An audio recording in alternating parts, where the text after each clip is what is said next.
Chapter 471. The herd of wild horses was endless, uncountable. The horses stopped in the middle of the meadow, where there was a huge geothermal hot spring lake that was emitting hot steam. It was probably because of the existence of this geothermal hot spring that the natural stud farm was full of life and was not afraid of the harsh cold.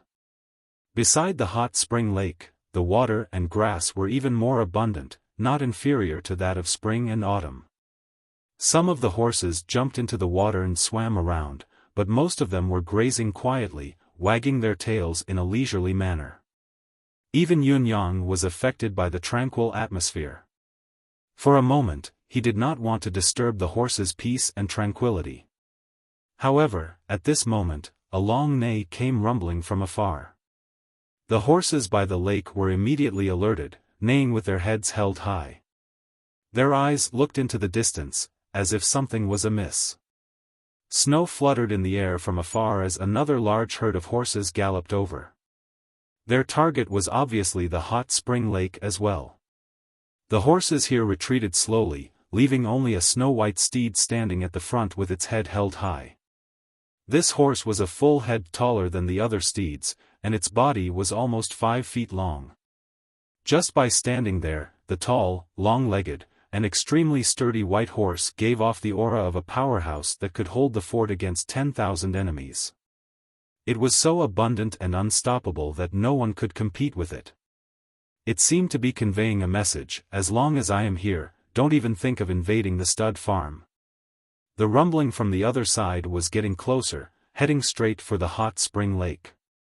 However, with a long neigh, the large herd of horses on the other side suddenly stopped in their tracks. The galloping of such a large number of horses actually came to an abrupt halt, without the slightest hint of disorder. Yunyang was utterly impressed by the sight. A herd of wild horses without a master could actually move in such a disciplined manner. If he had not witnessed it with his own eyes, he would never have believed that such a thing could happen in this world. It was like a miracle, almost like a miracle.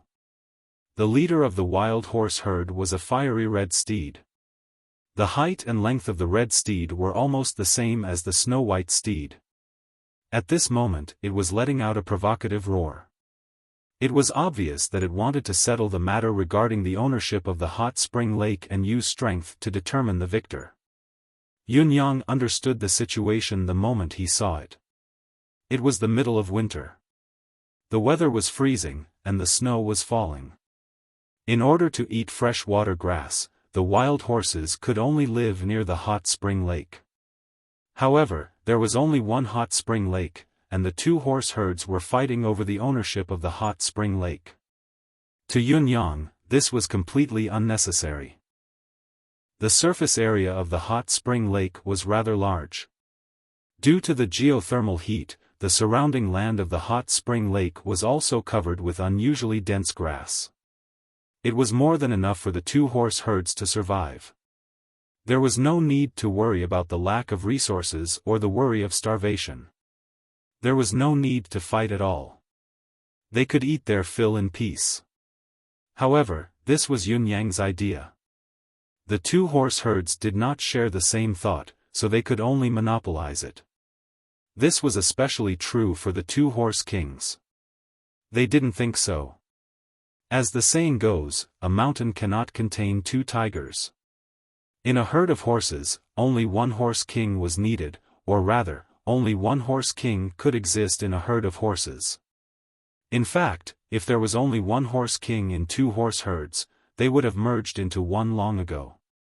However, fate made fools of man and creation was mysterious. This place had given birth to two equally matched horse kings who were equally matched in all aspects. Then, the king of these two horses had to fight it out to determine who would be the sole king of horses. The horse herds on both sides were retreating. There was a large space in the middle. Although the red and white horses did not move and only stood opposite each other from afar, staring at each other, they were slowly pulling apart from the horse herds on both sides. Yunyang snuck to a spot not far from the hot spring lake. In the Tianxian continent, there was no man who did not like fine horses, and Yun Yang was no exception. Before mastering the cloud manifestation, Yun Yang had used horses as a means of transportation, especially the red and white horses here. Yun Yang had fallen in love with them the moment he laid eyes on them. When he raised his eyes again, he heard two low roars from a relatively close distance. The moment he saw the overlord of the two horses, he couldn't help but immediately widen his eyes. The two horses that were originally separated by thousands of feet suddenly became like two bolts of lightning, and with an astonishing speed, as if they had traversed through space, they fiercely fought each other. Kicking, biting, ramming, every method of attack that a horse could use was completely displayed in this battle, and it was truly unscrupulous in its use. However, what truly shocked Yun Yang was the fact that they were so far apart from each other. How could they have suddenly become entangled in a fight? Even the so-called white steed fleeting time could not be as fast as this. Unless these two horses could fly? Yun Yang asked himself. Even when his cultivation base was at its pinnacle, it was impossible for him to cover such a long distance in a single leap. The two horses in front of him, on the other hand, had crossed the distance effortlessly, as if it was nothing at all. After another short moment, the battle between the two horses grew more and more intense, and it gradually transformed into two illusory phantoms that fought from the south to the north and from the east to the west. Occasionally, they would intersect with each other like a ball of red and white flames that were extremely gorgeous, dazzling, and moving. Even when Yun Yang tried his best, he still could not tell which side had gained the upper hand and was at an advantage.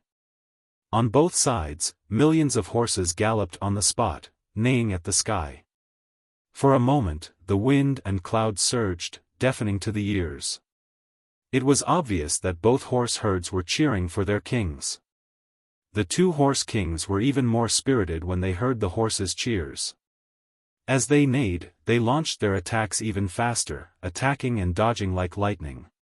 For hooves kicked each other, their movements so nimble that Yun Yang was dumbfounded. These are two horses. Were these still two horses? This was a duel between two experts of the martial arts world. Each attack, retreat, and retreat were extremely methodical, they were not simple attacks of wild beasts. Yun Yang had sneaked into the battlefield cautiously at first, but he realized that it was not that the horses did not see Yun Yang, a stranger, but that they did not care and did not care. Even when Yun Yang passed through the herd of horses, none of them reacted. There was only one mare who seemed to find Yun Yang's squeezing annoying and nudged him aside with its large buttocks. Her meaning was obvious: "Scram, don't bother me. Can't you see that your mother here is looking at my idol?" Yun Yang was speechless. He was truly surprised by these horses' carelessness. In the end, Yun Yang stood there openly, watching the battle of the century between the two horse kings with his arms crossed. However, looking at the current situation, these two fellows seemed to be unusually energetic. Even if they fought for another day, there might not be a clear winner. Did he have to wait here for a day? Moreover, if they were really done fighting, with their speed, it would be impossible for him to catch them. It would be a silly joke, Yun Yang pondered, feeling frustrated. If he still had the chi of vitality that he could use anytime, he would not have to go through so much trouble. The chi of vitality that was so alluring to all life in this world could allow Yun Yang to subdue them effortlessly, but he did not have it now. Come to think of it, if the chi of vitality reappeared, it would mean that Emmy would reappear. His manifestation powers would most likely be restored as well. It seemed like he would not need to look for another form of transportation. Yun Yang, who was unable to do so, rummaged through his spatial ring, hoping to find something that could attract the attention of the two horse kings. However, as he rummaged through, he only found some healing medicine and a few stalks of heaven and earth treasures. The horses did not seem to be very interested in these. Just as Yun Yang was feeling frustrated and was about to retreat, intending to find a decent horse to use as a form of transportation, he suddenly remembered something. When he was saved by the old doctor and was surrounded by the villagers of Huangshan Pass village, he heard them say something very strange. Under the beach where he had been lying, there were a large number of fishes, regardless of the direction of the current, staying at the place where he was lying. Even when they were caught, they refused to give up, as if they were fighting for some treasure. Yunyang connected the dots at once, recalling the treasures of heaven and earth that he had eaten.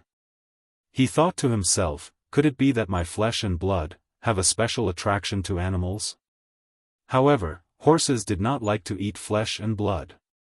Could the attraction of his flesh and blood reach the level of a cross-species habit? Yunyang pondered for a moment before retrieving a knife from his spatial ring and began to mow the grass. A few horses snorted and walked over in annoyance, shoving Yunyang aside with their butts as well. Why is this person so annoying? It's fine if he stands here, but he actually wants to mow our grass. Does he think we don't know that humans can't eat grass? What a waste of good stuff. Yunyang scratched his head and ignored them, moving to another spot to continue his mow. The horses ignored him this time, as if they did not see him. This person was too thick-skinned, it was useless whether he was chased away or not. Let him be. We have a lot of grass anyway. Even if you cut with your life on the line, how much can you mow alone? Yunyang cut a huge bundle of grass in one go and carried it forward, all the way to the center of the battlefield. Then, unexpectedly, he sat down. The two horse kings glanced at him arrogantly. He's just a human shrimp. Ignore him. Let's do our job. This was the right thing to do. With another long hiss, they fought together again, fighting in one place. Seeing the two horse kings' disdain towards him, Yunyang gritted his teeth and stabbed himself in the arm. Fresh blood dripped out at once. Yunyang followed their advice and sprinkled it evenly on the grass. If the horses don't come, I'll come, the horses will. Since you don't eat meat, I'll mix my blood into your food. Let's see if you guys are tempted or not. I wonder if it will work. If it did not work, Yunyang did not plan to waste any more time. He would just pick another horse and ride it.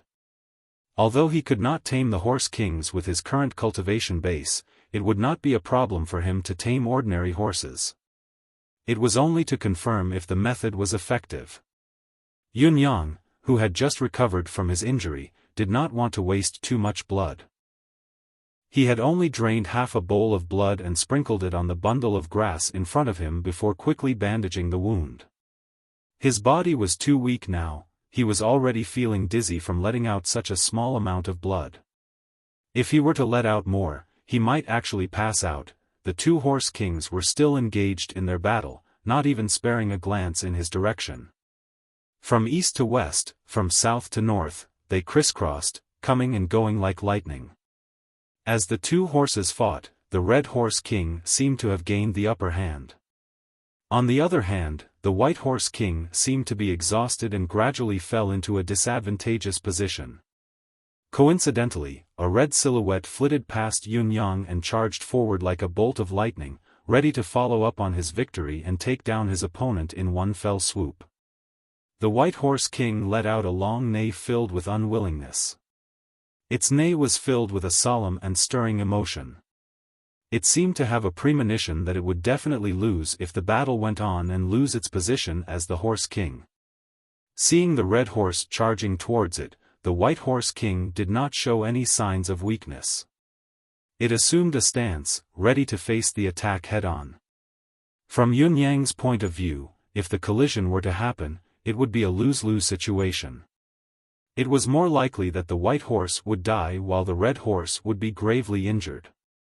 No one would be able to emerge victorious, and neither side would be able to do well. However, the white horse king stared in bewilderment. The red horse king suddenly turned from its gallop, drawing an arc in the air as it dashed back. What was it trying to do? Was there some other sinister plot? The white horse king looked over in bewilderment, watching as the red horse king sprinted towards the human who was squatting on the ground. Its front hooves kicked lightly a few times before it lowered its head and snorted.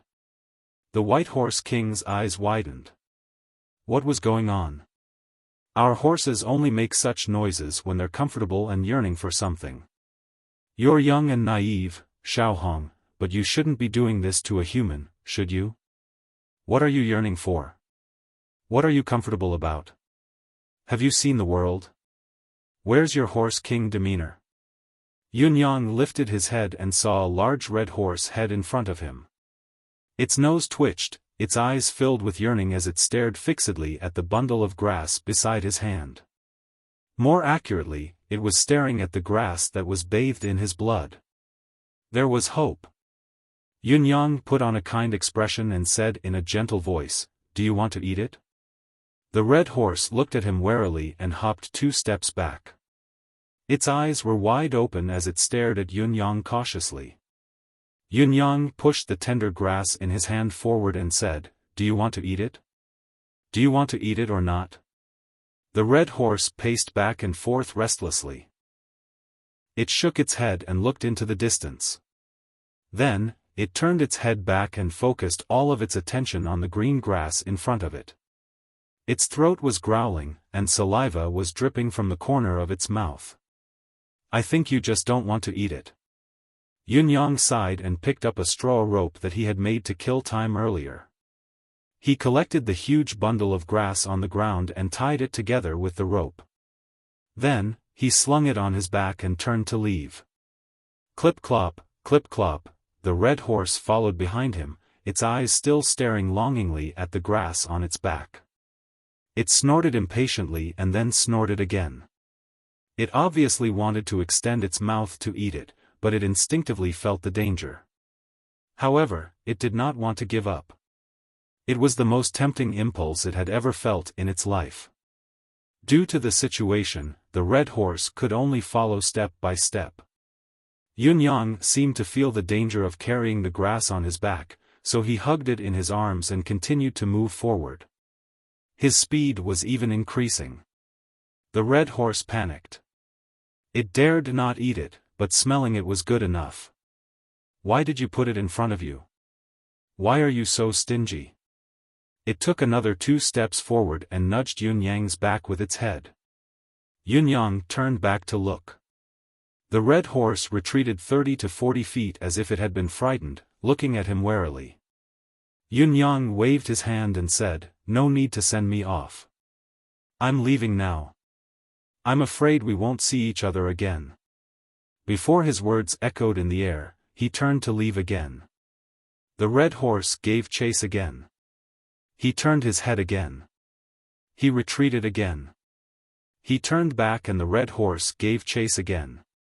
Just like that, a grand show of intrigue began. While the show was going on, the White Horse King in the middle of the battlefield saw that its opponent had actually ignored it and was wholeheartedly following behind the human. It had no idea what the White Horse King was doing, and for a moment, it was at a loss. It was speechless. What was it trying to do? What was it doing? Why was it acting so strangely? Humans might not understand what the red horse was trying to do, but the white horse was able to understand it at first glance. It was obviously trying to curry favor, it was even trying to flatter. But what was going on? Why did it start sucking up to someone else when it was fighting me? Did it still have the integrity of a horse king? Did it have the dignity and pride of a strong man? I'm actually standing side by side with this horse, I'm so embarrassed. I'm still King bruised, and it hurts so much. How come his opponent was gone just like that? It went to flatter and fawn. King broke the rules, why didn't you offer yourself and let that person ride you? If you let that person ride you, then this daddy will truly be convinced by you. Then you'll be in heaven. The white horse, who was cursing in its heart, watched as its opponent followed that strange human for hundreds of feet. It could not help but let out a long neigh, venting its deep dissatisfaction. That person did have some grass in his hands, but, didn't we eat grass every day? Was there something special about that person's grass? Haven't you ever eaten grass in your 8 lives? Do you lack grass that much? Can't you do without it? Can't you even hold on for a while with less grass? It actually followed him just like that. You really made us lose our horses. You're lowering our majesty. The red horse was stunned. It turned its head and let out a long neigh, its voice full of disdain. What the f***ck do you know? Is that normal grass? How could it be normal grass? Do you think I'm a stupid horse that hasn't seen the world? No matter what, my brother is the king of horses of this generation. I don't lack grass, it's just that I haven't tasted this top-grade grass before. Do you think that top-grade grass is so easy to see, smell, and touch? I really **king want to eat it. Yunyang had turned back several times to entice and tease the stallion. Slowly, the red stallion could no longer hold it in. It began to move forward on its own accord, snuggling behind Yunyang's buttocks. The horse's mouth bit Yunyang's shirt and its tail flicked loudly. It was like a little girl walking while holding an adult's sleeve. She wanted something good but was too embarrassed to ask for it. She could only follow impatiently, pouting anxiously, hoping that the adult would be more perceptive and give the good stuff away. But why was this person in front of him so blind? It was such a big bundle of grass, would it kill him to give him a little? However, as Yunyang turned back and tried to touch it with his hand, the red horse gradually stopped rejecting him, getting used to it. He could touch it, he wouldn't really mind losing a piece of horse meat. But now that he had touched it, he was giving it to him. Yunyang had gone from a light touch at the beginning to touching it up, down, left, and right. The more he touched, the more satisfied he became, his eyes were already squinting into slits. This red horse was a horse that had just reached adulthood. It looked to be 4 or 5 years old at most. If it were a human, it would be a 17 or 18-year-old youth. Although this was the peak period of a horse's life, the quality of this red horse had reached a level that would make people's jaws drop. Furthermore, Yunyang could feel an inexplicable surge of energy coursing through the horse's body. This energy was not something that a horse should possess. Yunyang guessed that this horse and the white horse must have eaten something special, causing their bodies to mutate to a certain extent. Otherwise, it was impossible for a horse's innate ability to be so strong. Seeing that his plan was working, Yunyang finally pulled a few strands of grass from the big bundle and placed them beside the horse's mouth like he was giving alms. Yunyang was sure that after eating the grass that had been bathed in his blood, the red horse would no longer be able to resist the temptation to follow him. The red horse did not care about anything else. Its eyes shone as it opened its mouth and rolled its tongue, chewing the few strands of grass in front of it. Once it entered its mouth, its eyes shone with excitement. As it ate, its eyes stared at Yunyang fawningly. Yes, it was staring at the big bundle of grass greedily. Yunyang held the horse's back and patted it lightly. It was obvious that he wanted more grass. Sure, but you have to use yourself in exchange. Let your father ride you, and you'll get the grass. The red horse seemed to understand his intention immediately and took a few steps back. Its gaze turned to Yunyang warily, dissatisfaction evident in its gaze. I treat you as a friend and I want your grass. You actually want to ride me? How could there be such a thing in this world? Chapter 472. Yunyang's reaction to the red horse was within his expectations, so he did not mind it at all. He continued walking forward as if he did not care at all. The red stallion hesitated for a moment as it watched the person walk further and further away, but it could not resist the temptation of delicacies. It stalked after Yunyang once more and repeated what it had done before, using its head to nudge Yunyang's hand and back, its intention to beg for grass. Yunyang flung his arm away and avoided it. He hugged a big bundle of grass and walked forward angrily, not letting the stallion touch it anymore. The horse glared innocently and followed him with its head lowered. It then went forward to touch it again but was not allowed to. Touch again, touch again, touch. The red stallion shook its head happily, flicking its tail and sticking out its tongue to curl the grass. This time, Yun-yang took out another 2 to 3 stalks of grass and passed them over. The red stallion ate them happily. Not only was it not satiated, but its desire grew even stronger. It wanted nothing more than to chew the entire bundle of grass in Yun-yang's embrace. Yun-yang placed his hand on the horse's back once more. The horse immediately retreated again, but it was still very hesitant. After 3 consecutive times, Yun-yang seemed to be completely infuriated. He quickened his pace and walked forward. No matter how the horse fawned, or acted coquettishly, he did not touch it anymore.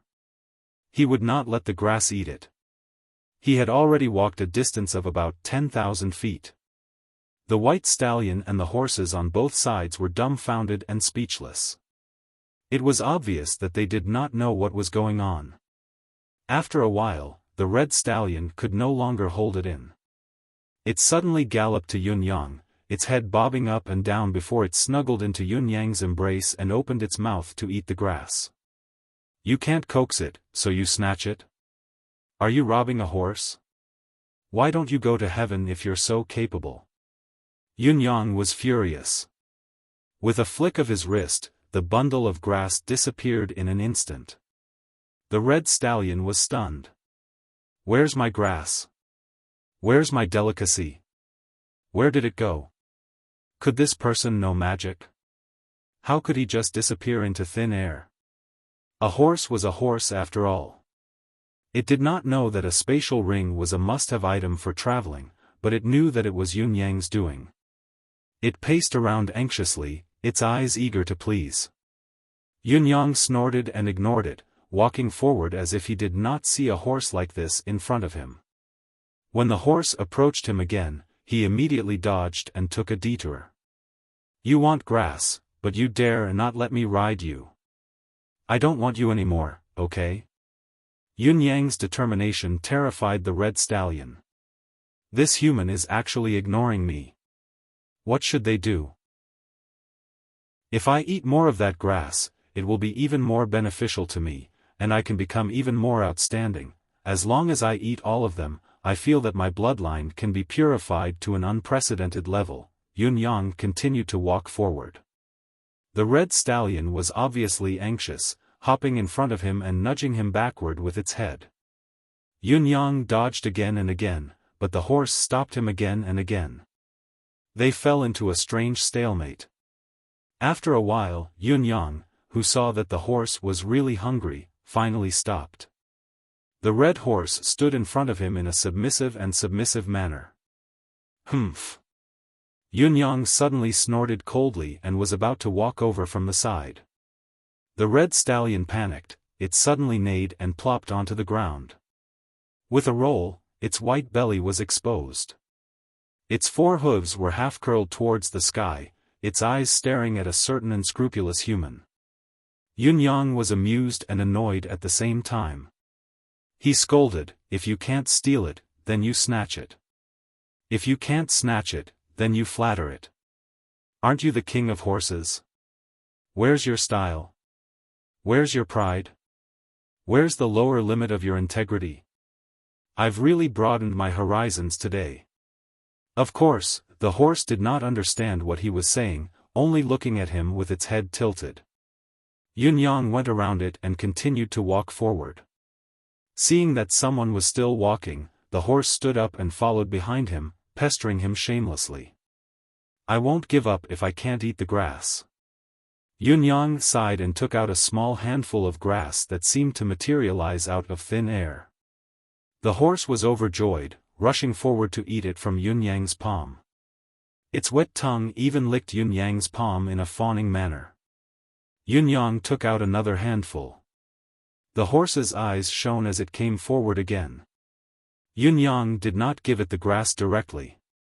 Instead, he pressed his palm against the horse's back once more, pushing it down.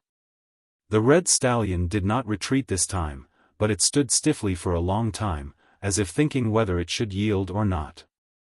It knew very well that as long as it allowed this human to ride its body, it would no longer be free.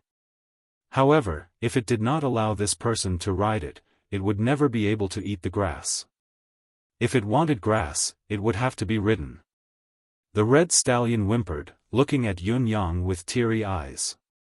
It was obvious that it did not want to give up its freedom. However, it did not want to give up the delicious grass either. Yun Yang could feel the struggle clearly. After all, a certain someone was not that crazy. His heart softened as he said, "All right, all right. You'll only help me for a while, then I'll let you go. What do you say?" The red stallion tilted its head and looked at him innocently. Yun Yang said seriously, "I'm a gentleman. I've never told lies, nor will I go back on my word." The horse looked at him with its head tilted, its gaze softening slowly. It whimpered and flicked its tail, finally lowering itself slowly. Yun Yang was overjoyed as he hopped up. This was the first time the red horse had been ridden by someone. It shook its body a little unnaturally, and then it had a new feeling. This state was not a big deal. This guy did not weigh much, and it was not a big deal without him. It seemed to have gotten used to it after running a few steps with Yun Yang on its back. It rubbed its head against Yun Yang's leg and opened its mouth, its eyes filled with desire. All right, I'll give it to you, I'll give it all to you." Yun Yang chortled and grabbed a bunch of them, sending them to the red stallion's mouth. The red stallion was overjoyed at once, munching and chewing, its eyes filled with contentment. Under Yun Yang's command, the red stallion galloped out of the mountain, ignoring the calls of the millions of horses behind it. At this moment, the sound of hooves rang out from behind. A bolt of white lightning leaped overtaking Yun Yang and the red stallion to block their path. It was the king of the white horse. Only another king of horses, would have the courage, the speed, and the qualification to stop the red stallion. The white horse king blocked the path with an anxious look in its eyes. It looked at the little red horse and snorted as it neighed loudly. The red horse listened attentively to the white horse's neighing. When the white horse's neighing stopped, the red horse raised its head to the sky and let out a long neigh. It slowly walked over and used its nose to touch the white horse's nose, as if bidding farewell. It then took 2 steps back. After a moment of silence, all 4 of its hooves moved without warning, like a red cloud carrying Yun Yang as it galloped away at lightning speed. This time, the white stallion did not give chase. It stood alone on the spot, watching the red silhouette leave, its eyes filled with confusion. Why? Why had its old rival given up on the throne of king so easily? Had it left with someone else just like that? As the king of horses, the most honorable horse in the world, it was only a handful of grass, and it had already been seduced? Did it still have any morals? Did it have any bottom line? Was it so willing to be ridden by someone else? The millions of horses behind it neighed in unison, as if urging their king to return or sending him off. However, the red stallion had already galloped far away without turning back. Yun Yang rode on the horse's back. It was only a simple run-in, but the man and the horse had achieved a seamless cooperation. The red stallion's ability to comprehend was astonishing, it could even be considered extremely intelligent. During the run-in, Yun Yang had only hinted a few times and the horse was already running properly. The red stallion shot into the distance like an arrow. It was galloping at such a high speed, but Yun Yang did not feel much of a jolt as he rode on the horse's back.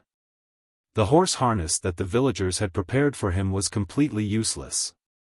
Of course, Yun Yang was unwilling to use reins, saddles, and other tools to restrain this highly intelligent steed. He might as well just leave it naked. After all, with his riding skills, there was not much of a difference between having a saddle or not. Yun Yang had purposely slowed down his speed until noon. When he stopped to rest, his broken legs and bones could no longer stand the jolts. He realized that the red stallion had already run more than 500 miles. Yun Yang was surprised. Ever since he had gotten the red pony, he had only been running for 4 hours. How could it have already run such a long distance? According to common sense, a horse that could travel 1,000 miles in a day could already be said to be a top-notch treasure horse in the world. Even 1,000 miles in a day was just a synonym for a treasure horse. Very few horses could truly do this, and even if they could, it was not normal. However, the little red horse under him clearly had a limit that was far beyond this. If it was allowed to run as much as it wanted. In just a day, it would not be difficult to run a distance of 3,000 miles, and it could run even further. In the beginning, Yunyang would grab a few stalks of grass to feed the horse after running a certain distance. After 7 to 8 times, the red stallion stopped eating when he took out the grass again, but it moved faster and faster. It was still energetic and did not show any signs of fatigue. Looks like the grass bathed in my blood has an extraordinary effect. This horse can only eat a certain amount a day. The amount it has eaten so far should be enough for it to digest and absorb for some time. Yunyang heaved a sigh of relief. Not only is this horse highly perceptive and intelligent, it has a sense of propriety and is sensible. The red stallion snorted. It's not that I don't want to eat, but it's useless to eat too much. There's only so much of it. That's my food. I have to eat it sparingly and eat it slowly. Besides, there's no other horse to eat it other than me. It's a good choice to keep some stock for myself so there's always a surprise. Chapter 473. The red stallion looked at him with sparkling eyes and nodded lightly in agreement. Now that the little red stallion was fully impressed by Yunyang's grass attack, it could hardly object to Yunyang's request. However, if the little red stallion knew about Yunyang's glorious history of naming and his past achievements, it would rather jump off a cliff than allow its unscrupulous master to name it. It was a pity that it did not know now. When it did, it would be too late. It would be over for it if it was too late. You're all red. Shall we call you Big Red? Yunyang asked. The red stallion stared at Yunyang in a daze, its tail swaying uncontrollably. Big Red? What kind of lousy name was that? Could it be any more vulgar than that? You don't like Big Red? You're still young, it's not appropriate to call you Big Red. How about Little Red? Yunyang asked tentatively. Hoo-hoo, the red stallion was still swinging its tail in displeasure. What Big Red or Little Red? This horse king is a male. Didn't you see how long it was when I turned over? Why can't you even come up with a name? Don't you know how to be majestic? How preposterous. Still not satisfied? Yunyang frowned. I really think that Little Red is a good name. It suits you very well. If you're really not satisfied, we can change it. But this is the last one. This name is final. You're not allowed to say it again. The stallion looked at Yunyang expectantly, hoping that its new master would give it a good name. Like Southern Batian, Warhorse King, Pegasus, Dragon Horse, Crimson King and so on, even if he was called Little Red Dragon or Little Red Tiger, it would still be good. I've decided to call you Ready from now on. Yunyang said excitedly, Ready, isn't this an awesome name? When others hear it, they'll know how red you are. Red all over, red name, and twice as red. There's no other name that suits you better. The red stallion was foaming at the mouth, its heart shut tight. Was there a need for others to hear it? Just look at it, all right? You thought about it for so long and came up with such a **T name? Ready is not as good as Big Red or Little Red. How is this Double Red? Can you be a little more despicable? Hong Hong, the red stallion no longer had the energy to complain about this new name. It snorted in protest, spraying saliva all over Yunyang's face. How could it know that Yunyang's naming of the past was already infuriating? Its red name was merely a reflection of its appearance, like Bai Bai and Ji Ji, which had long been seen. Fate, this was fate. There was a price to pay for a moment of pleasure, a heavy and painful price to pay. Horse King Hong Hong was born. Hong Hong, look at how excited you are. You must really like the name I gave you, right? Yun Yang was shameless as he said happily, there's a shop in front. Let's go there and have some food and rest. You don't know how tired I am from riding you. My back and legs are aching. I'm not feeling well now and can't go on for long. When I'm fully recovered, it'll be the time for you to taste your master's majesty. Are you looking forward to it? Red Bird wanted to cry, but no tears came out.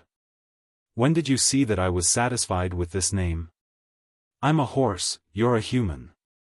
Our communication is effective, all right? Do you know whether I'm satisfied or not? You've raped a horse like this. This Hong Hong will definitely take revenge. However, the horse's eyes widened immediately. What did its master eat? Why did it smell so good? What food could smell so good? Yun Yang sat down at a small tavern by the roadside and casually ordered wine and food while he consumed various healing medicines and rubbed his injured thigh. The faint pain told him that he had to be careful with his injury. If he continued to gallop like this, his newly healed leg might be crippled again before he could even reach the battlefield. As the only customer of this roadside tavern, Yun Yang's food and wine were served quickly. Not only were 3 stir-fried dishes served piping hot, there was also a plate of braised meat. Yun Yang chewed twice. This bacon was not beef, but a low-level mystical beast's meat. He was the best in the world at distinguishing between livestock meat and mystical beast meat. After all, he had been a glutton for a long time. How could he not know this? He poured himself a bowl of wine and was about to drink it and eat heartily when his vision suddenly darkened. Hong Hong? What are you doing? Yun Yang was genuinely shocked by the current situation. Hong Hong's huge horse head came over at an inopportune time, staring at the wine in his bowl greedily and snorting. I want to drink. Although Hong Hong did not know how to speak the human language, the meaning of these 3 words was clearly expressed. Hong Hong was actually a horse that wanted to drink wine? Yun Yang's mind froze. When he recovered, he saw that the bowl in front of him was already empty. Hong Hong snorted a few times in excitement. If Hong Hong was not a red horse, its flushed face would have been frozen in front of Yun Yang's eyes. You really drank it. Yun Yang was speechless again. However, Hong Hong still looked as if it wanted more if it had not drunk enough. It dawdled and flicked its tail at Yun Yang, urging him to drink more. Waiter, get me another bowl. No matter how speechless Yun Yang was, he could not really stay silent. At least, this bowl could not be used. With a roll of Hong Hong's fat tongue, it took care of both the inside and outside of the bowl. No matter how much Yun Yang liked Hong Hong, it was not to the point where they could share a bowl. While waiting for the other bowl to arrive, Yun Yang lifted the wine pot and poured ready another bowl of wine, thinking to himself, I can't guarantee a sufficient supply of fresh blood and grass, but I can't limit the wine. However, this fellow won't be drunk, will he? However, Hong Hong downed 3 consecutive bowls without batting an eyelid. It was obvious that it had a lot of tolerance. It was the god of wine among horses. Yun Yang was amazed. During the meal, Yun Yang circulated his mystical qi a few times. Other than recovering his stamina, he also allowed the medicine he had just consumed to swiftly heal his meridians, strengthening his broken bones that had grown back together. It was best to use mystical qi to activate the medicinal effect. After a round of recuperation, he felt much more relaxed. However, Yun Yang still recognized the current situation. He could not run like this anymore, his body could not handle it. Yun Yang sighed inwardly, lamenting the fact that his body did not live up to his expectations. Using Hong Hong as a means of transportation, there was almost no jolt on Hong Hong's back. However, it was a long journey after all, and it was still a great damage to his body that had yet to recover. One's life experience had to be tempered through the years. It was not something that could be replaced by one's cultivation base or the level of one's cultivation base. I really need to slow down a little. Yunyang pressed on his injured leg. No matter how anxious I am, I can't let myself go to the battlefield half crippled. I'll only be a burden and won't be of any help at all. Now that I have Honghong as a means of transportation, I'll definitely reach the eastern border earlier than expected. There's no need to force myself, or else I'll really be more eager than I am. It was a pity that the ideal was beautiful, but the reality was harsh. Things never went according to one's wishes. After resuming their journey, Yunyang was annoyed to find that this wine-loving horse had been fine when it had just finished drinking, but after a while of galloping, the alcohol in its body had been unleashed as its blood flow was unimpeded. It had actually begun to throw a drunken tantrum. The drunken horse was indeed charging forward in a frenzy. It was no longer as stable as it had been when it was moving, causing Yunyang to feel dizzy. I won't let you drink any more. Yunyang swore solemnly in his heart. When it was close to evening that day, the sky was not dark yet. Yunyang went in to find an inn to stay when he saw a town. Heal, heal, heal. Healing was the most important thing right now. There were still about 4,000 miles to go to the battlefield, and they were bound to face a great battle when they arrived. He had to be in perfect condition to deal with it. No news had come back, which was the best news. It meant that the war was still going on. It was still going on. It was good that they had not been defeated. The Fortress of Resilience. The battle here had been devastating, the sun and moon had lost their light. It was the war of the century, the scale of which was unprecedented. The war between Yutong and Dongxian was growing more intense. Not only had Dongxian sent in more troops to suppress the eastern line with the strength of the entire nation, but Yutong's reinforcements had also arrived.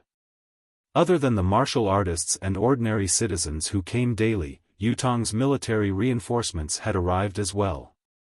The first to arrive was the Western Line's 150,000 troops. The Western Line's marshal, Wang Yunzhu, did not hold back at all this time. He had sent the Western troops' most elite and most capable troops. To put it bluntly, without these 150,000 men, the Western Line was now an empty shell. Its overall combat power had been reduced by at least 60%. The Western Line's marshal, Wang Yunzhu, had said it well. Lord Supreme Cloud's presence in Zilong City and suppression of the Empire of Zio has dampened the Empire's morale and will to fight. They won't be able to form a threatening attack within a short period of time. It can be said that the war that should have been dealt with by the Western Line has been fought for us by Lord Supreme Cloud. The Western Line is relaxed now, but Yutong's crisis is still there. The Eastern Line is facing a tough battle. The Empire of Dongxian, with Han Sanhe as their marshal, is leading millions of soldiers to attack the Fortress of Resilience. That's why we have to go and help. Actually, helping is only secondary. The main point is to let you brats go and see how the Eastern troop fights. Why Marshal Fu Baogua is acknowledged by Yutong's military as the top of Yutong's younger generation. However, your father has something to say first. Picking all of you out of the Western troops' 400,000 men to go to help is not to embarrass your father. Whoever embarrasses himself there will embarrass the Western troop. King Hell, even if you die on the battlefield, your father will forge a monument of cowardice and send it to your hometown. I'll erect it at your doorstep. I'll erect it on your ancestors' graves. Now, your father departs. Go to the Eastern Line and fight that King Han Sanhe for your father. Chapter 474. The Commander-in-Chief's words were majestic and powerful and resonant. However, no one in the Western troop dared to doubt the words spoken by this man who was widely acknowledged as the most boorish, unreasonable, adept at scolding and cursing people's ancestors. He could really do what he said. He would definitely do what he said when he said he would erect a tombstone in front of anyone's house if they were a coward. He would do exactly the same when the time came. There would be no room for negotiation. The elites of the Western Legion roared as they charged out. There was a voice in everyone's heart that answered, "We can't be cowards even if we're beaten to death." If a tombstone of shame were to be erected in front of their house, **ck, how could their families face the world in the future? Moreover, Wang Yunju's last sentence ignited the blood of all the soldiers in the Western Army. Fu Baogua is Yutong's top young general, this is publicly acknowledged.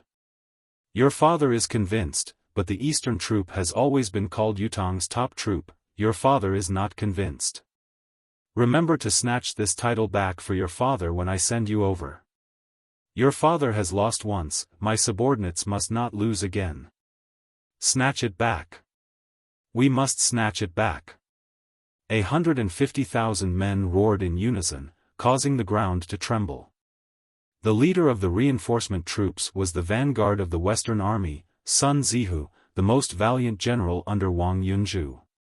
Before leaving, Marshal Wang called Sun Zihu aside and said solemnly, "Sun Zihu, you must remember, Marshal, can you call me by my full name? You can even call me Huzi. Don't you find it awkward to call me grandson with such a serious expression?" Sun Zihu looked at his commander with extreme displeasure. His face was full of whiskers. **ck, scram. Scram, scram. Your father wanted to give you a few more reminders, but I'm not in the mood now. I won't say anything to you. Wang Yunju kicked his trusted subordinate away. Sun Zihu scrambled to his feet and left. Following which, the army set off and left quickly. Seeing that the army was getting further and further away, Wang Yunju slapped the big tree beside him in annoyance. I wanted to tell him to bring back as many brothers alive as possible. I was already so serious, but that bastard is so insensitive. If he really dares to kill too many of our brothers, I'll really turn his grandson into a grandson. The generals at the side rolled their eyes at him. Insensitive? Marshal, you've been calling him grandson for 8 years. Who can understand such amorous feelings? Your solemn, formal, and serious attitude is really too formal, too serious, too serious, too serious, too serious. The reason why Sun Zihu didn't argue with you on the spot like he usually is probably because you're being so formal and serious. Sun Zihu is really giving you face, however, they only cursed in their hearts and didn't say it out loud. After all, everyone knew the marshal's true thoughts. When the army was far away and could no longer be seen, the vulgar and abnormally boorish Grand Marshal stood on that high spot for a long time, gazing into the distance for a long time. It was as if he could still see the long-gone figures of the reinforcements from the Western Front, but also as if he was looking forward to the safe return of his soldiers. His lonely figure, with his hands behind his back, kept gazing into the distance. He didn't move a single step until the sky turned dark. No one dared to look at the marshal's face. All the generals silently went back by themselves. That night, the Western camp was silent. It was said that the marshal was drunk, which was rare for him. He was dead drunk. Sun Zihu had been traveling at lightning speed all along the way. Especially when he left, he tried his best to control himself and not look back. He had followed the marshal for 11 years. After spending 11 years together, he knew the marshal's temperament like the back of his hand. At the last moment, how could Sun Zihu not know what the marshal wanted to say? However, he didn't let the marshal say it. Because if the marshal said it, he was afraid that he would cry uncontrollably. He was a man, yet a 7-foot-tall man was crying. It was too embarrassing. However, going to the Eastern Front this time, to participate in the most tragic battle of his life. How many of his 150,000 brothers would come back alive? No one could guarantee this. Even Sun Zihu himself didn't have the confidence to come back alive. Marshal, if I, Sun Zihu, can come back alive, I will still be your vanguard. At that time, even if you still call me grandson. I. Damn it, can you not call me grandson anymore? Sun Zihu wiped away the tears in his eyes and replied to himself on behalf of the marshal in his heart, damn it. If I don't call you grandson, how can I call you grandfather? So what if I call you grandson? I want to call you grandson for the rest of my life, grandson, grandson. Damn it. The marshal is so rude. I can't change it in this lifetime. Sun Zihu scolded jokingly, laughing with tears in his eyes. The deputy general beside him was also a tall and strong fellow. He asked in disbelief, General, are you crying? Sun Zihu was enraged when he heard that. His face flushed and his hair stood on end as he roared with all his might, damn it. You're the one crying. You're the one who's crying. Do you have eyes for pissing? When did I cry? You bastard. Men, record this general's military order. Wang Daxiong has belittled his superior. Next month's pay will be deducted. Wang Daxiong was speechless. MMP. He was clearly crying and yet he didn't allow anyone to say anything. Deducting pay at the drop of a hat. Don't you know any other tricks? My pay for the past 3 years has already been confiscated by you. If it weren't for the fact that you took the money and gave your pay to the families of the martyrs, I would have already chopped you up with my sword. The army marched day and night without stopping. By the time Sun Zihu led the western reinforcements to the Fortress of Resilience, they had arrived a day and a half ahead of schedule. All the elites of the Western Army were steaming hot in this cold weather. However, this had become the norm for the Western reinforcements. Everyone's cotton clothes had been drenched in sweat at least 30 to 40 times along the way. They had to continue wearing them even when they were drenched, drying themselves with their own body temperature. They dared not take them off no matter how uncomfortable they were. Once they were taken off to dry, the cotton clothes would immediately turn into hard metal in the cold weather. By then, they would truly have nothing to wear. However, Sun Zihu's eyes widened the moment he saw the situation in front of the Fortress of Resilience. When he rushed over, it was just when the offensive and defensive sides had just finished a battle. The ground in front of the Fortress of Resilience was dyed crimson. The Fortress of Resilience was a pass that would be reinforced by generations of defending generals, but it was already filled with signs of destruction. Everything else aside, just the marks on the tens of thousands of caddies of rocks that had been used to forge the walls sent chills down Sun Zihu's spine. What kind of attack had they endured to leave such marks? As far as the eye could see, the rock that was rumored to be indestructible was covered in cracks, and some of the outer layers of the rock had already been ripped off. Sun Zihu, who had been through hundreds of battles, knew what kind of situation this would happen. Only when the attacking soldiers had already rushed up the walls but had yet to step in would such a situation occur. In other words, someone had already climbed up to the top of the wall in the battle just now, grabbing onto it with both hands. He only needed to flip over and he would be able to enter. However, he was suddenly pushed back down at that very moment. The soldier who fell from the top of the city wall, following the strongest survival instinct of human nature, made him grab randomly in that instant, hoping to grab anything that could support him and stabilize his body. Only in that kind of situation would he be able to dig out that kind of stone fragment from the outside of the city wall. The entire outer wall of the Fortress of Resilience was in such a state. How many times of intense seesaw attacks and defenses had they gone through to achieve such a state? The more he thought about it, the more intimidated he became. It was truly frightening and soul-stirring. At that moment, Dongxuan's troops outside the fortress were cleaning up the corpses of their fallen soldiers.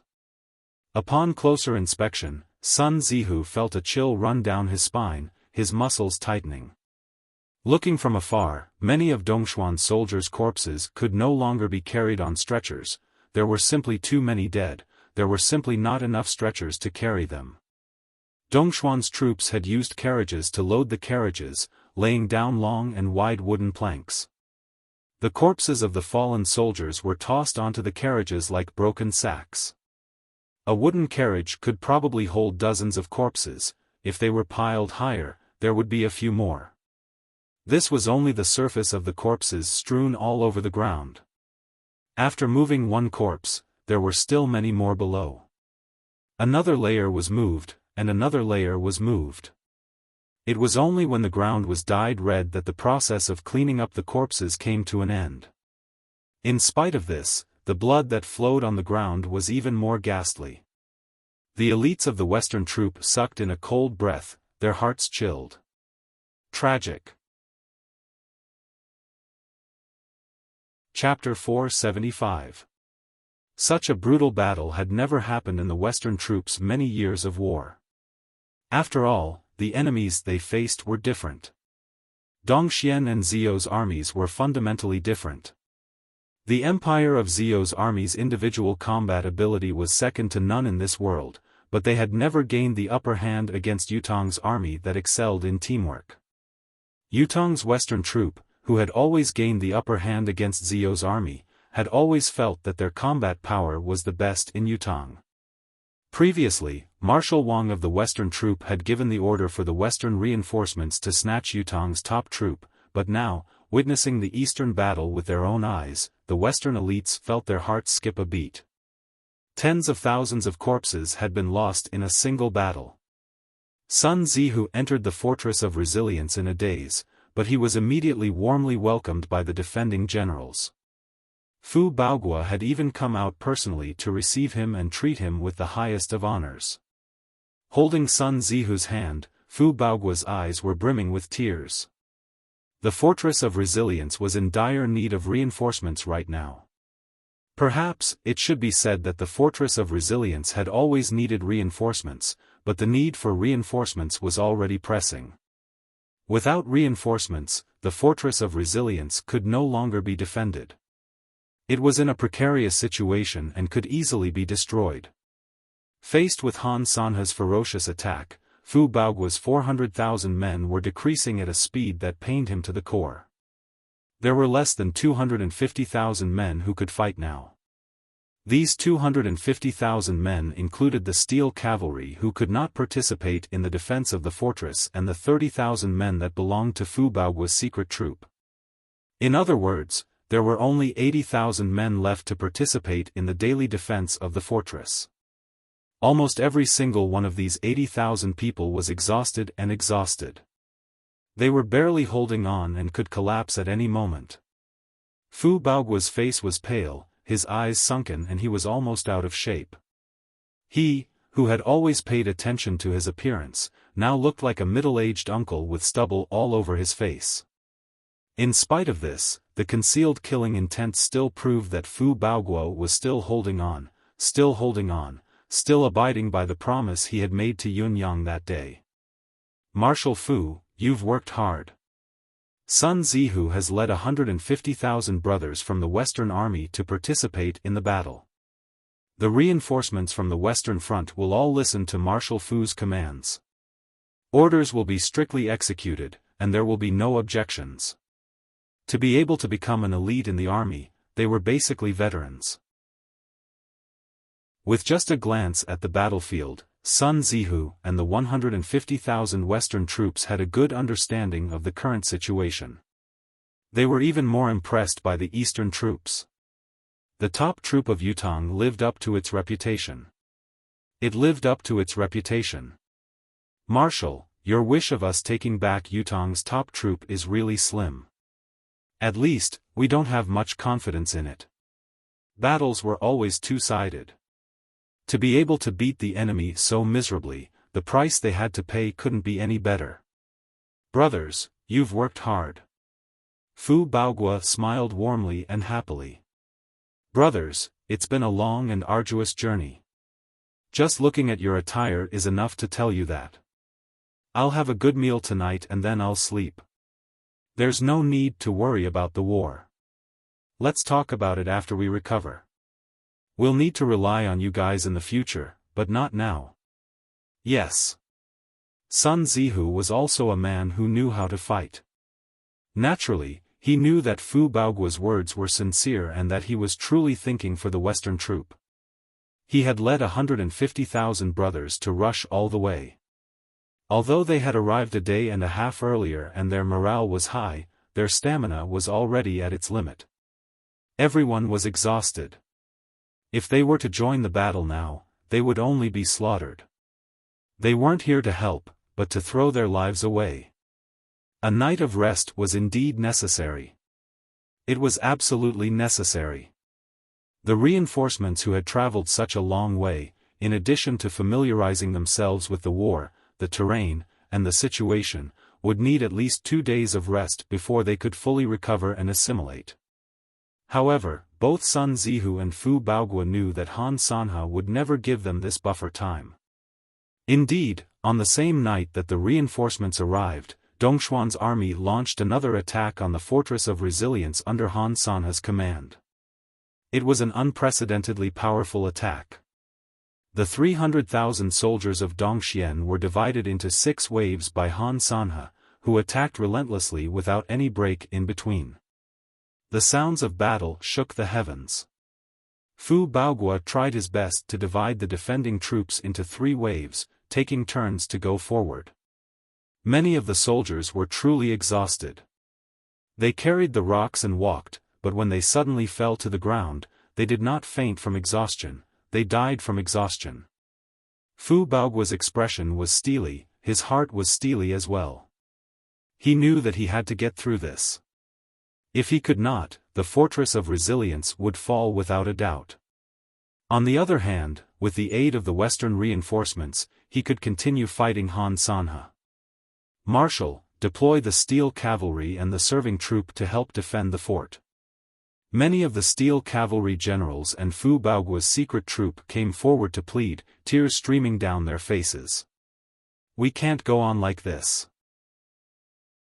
The brothers who defend the fort are dying of exhaustion. Fu Baoguo's expression was like a rock. No. It's your time to rest now. Go back to sleep. We can still hold on here. We don't need your help. The faces of the generals of the 2 elite troops were practically drenched in tears. The brothers can't take it anymore. They're watching their comrades die in battle, die from exhaustion, and they can't hold on any longer, but we're eating and sleeping every day, doing nothing, the brothers are going crazy. Fu Baoguo said coldly, going crazy? No, we're not really crazy. Then you must continue to hold on. The day will come when it's your turn. Don't blame me for not reminding you when you're unlucky if you can't sleep or rest now. Now, I order you to scram. Even if you're really crazy, there's still a place for you to go crazy. Scram. The generals left with their heads hung low. It was not that Fu Baoguo was steel-hearted and did not want to deploy the steel cavalry and the secret troop to defend the fort, but he could not. The Fortress of Resilience had to be defended. However, Fu Baoguo already had a plan in mind against Han Sanhe's attack. The Fortress of Resilience might not be able to hold on for much longer. Even if they managed to get through this, the amount of time they could hold on would still be limited with the help of the Western reinforcements. Once the Fortress of Resilience was breached, the 30,000 secret troop and 150,000 steel cavalry would be the foundation for Fu Baoguo to build another Fortress of Resilience. If they were to be expended defending the fort now, it would be the greatest waste. The greatest strength that a cavalry could unleash would always be on horseback. It was never defending the fort. Sun Zihu led his army and settled down in the empty barracks in the fort. These barracks were initially filled with men, but now, they were empty, with barely a soul to be seen. Looking at the clean and tidy military camp that was empty, the small tables and chairs in the tents, as well as the handwriting left behind by the officers and soldiers, the 150,000 elite soldiers of the Western Army cried like children. On the 3rd day of the 12th lunar month, arrive at the Fortress of Resilience. Fight for the country. 10 comrades will discuss their funeral arrangements. Their wills and the soldiers' provisions will be settled today. However, the brothers don't think that they'll die, so we laughed all night. On the 6th of the 12th month, the battle started today. We didn't go out to battle. In the afternoon, we saw many of our comrades' corpses being carried back and burned. The brothers were silent, the entire barracks so quiet you could hear a pin drop. On the 7th of the 12th month, we went out to battle. 3 of our brothers died in battle. When we returned to this tent, there were only 7 of us left. We cried our hearts out. On the 9th of the 12th month, we fought. 2 of our brothers died in battle. The remaining 5 cried their hearts out again, mourning our fallen brothers. On the 11th of the 12th month, only Sun Dabiao and I came back. This time, there were no more tears. It wasn't that we wanted to cry but had no tears. Both of us placed our brothers' memorial tablets properly and bought wine with silver coins, getting drunk all night. We told our brothers not to go too far and to wait for us. We'll be back with the troops soon. On the 13th of the 12th month, Sun Dabiao died in battle. There was a small notebook in Sun Zihu's tent that only recorded the 13th of the 12th month. There was nothing else after that. The writer must have died for the country in the battle that followed. This should be something recorded by a military secretary. The team of 10 arrived here on the 3rd of the 12th month, and all of them died in battle. All in all, it only took 10 days. There were also 6 days when it wasn't their turn to battle. At the back of the small notebook, there were many pages torn off. It should be the wills that the soldiers used to write. The last page was the one that said, Sun Dabiao died in battle. There were a few words on the back. The handwriting was messy, as if it was erased after being written. Sun Zihu tried his best to distinguish it. When he finally made it out, he suddenly burst into tears. There were 4 words. I want to go home. Chapter 476. The war cries that lasted the entire night shook the heaven and earth. Sun Zihu and the Western elites who had just arrived were not in the mood to sleep in such an environment, so it was only natural that they found it harder to do so now. In spite of this, Sun Zihu had issued a death order: sleep. Whoever can't sleep tonight will be punished as defying a military order. Also, the list of offenders will be reported to Marshal Wang. Marshal Wang will decide how to judge them. The order was extremely unreasonable, but it was the most appropriate one at the moment. To Sun Zihu, the reinforcements from the Western Front were the only time he and his brothers had to rest for the night. After this night, it would be blood and fire, life and death. Why had Han Sanhe launched such a ferocious attack at this time? One of the reasons was to prevent them from getting a good rest. If the 150,000 troops who had just arrived did not rest well, the damage to their overall combat power would be significant. The most direct result would be that Han Sanhe's Dongxian army would lose at least tens of thousands of men. It could even have a great impact on the entire battle. What are Sun Zihu and the rest doing? Fu Baogua, who was so tired that he was barely human, asked with bloodshot eyes after midnight. Snoring, thunderous snoring, answered a general. Well done. Fu Baogua nodded in satisfaction. Western troop elites indeed. The other generals also had looks of admiration on their faces. To be able to sleep in such an environment, they were no ordinary people. They were truly of exceptional quality. It looked like the Western troop elites who had come as reinforcements were not much weaker than the Eastern troop. We know that we should sleep and rest, but we really don't want to sleep, yet we have no choice. Firstly, Sun Xianfeng has given us a death order. Secondly, the threat is upon us. Disobeying a military order is secondary, but the key is that the violator will have to report back to Marshal Wang. If it's true, we'll be blacklisted as cowards. So, we have to sleep even if we're beaten to death. Besides, only a good night's sleep and rest can we better deal with that damned Han Sanhe. When we've rested and rested well tomorrow, we'll settle the score with Dongxian. We'll let them know that Yutong's military isn't just limited to the eastern troop, but the western troop as well. The battle that lasted the entire night finally came to an end at dawn. Fu Baoguo had paid a heavy price of 17,000 men in this battle. Dongxuan's army was even worse off. There were no less than 30,000 corpses left under the city, and at least 10,000 of those who were slightly injured managed to drag their lives back. In this offensive and defensive battle, both sides fought with all their might. The steel cavalry, who had been roaming the nearby forest in search of battle opportunities, had moved out more than 20 times that night.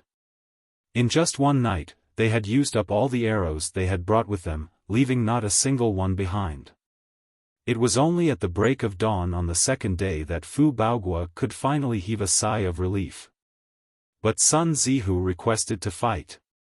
"You're the one who knows the strength of the reinforcements at the western front the best, so you'll have full authority to command and assign your troops." Fu Baoguo said, "I only have one request. Buy us a day and a night of rest."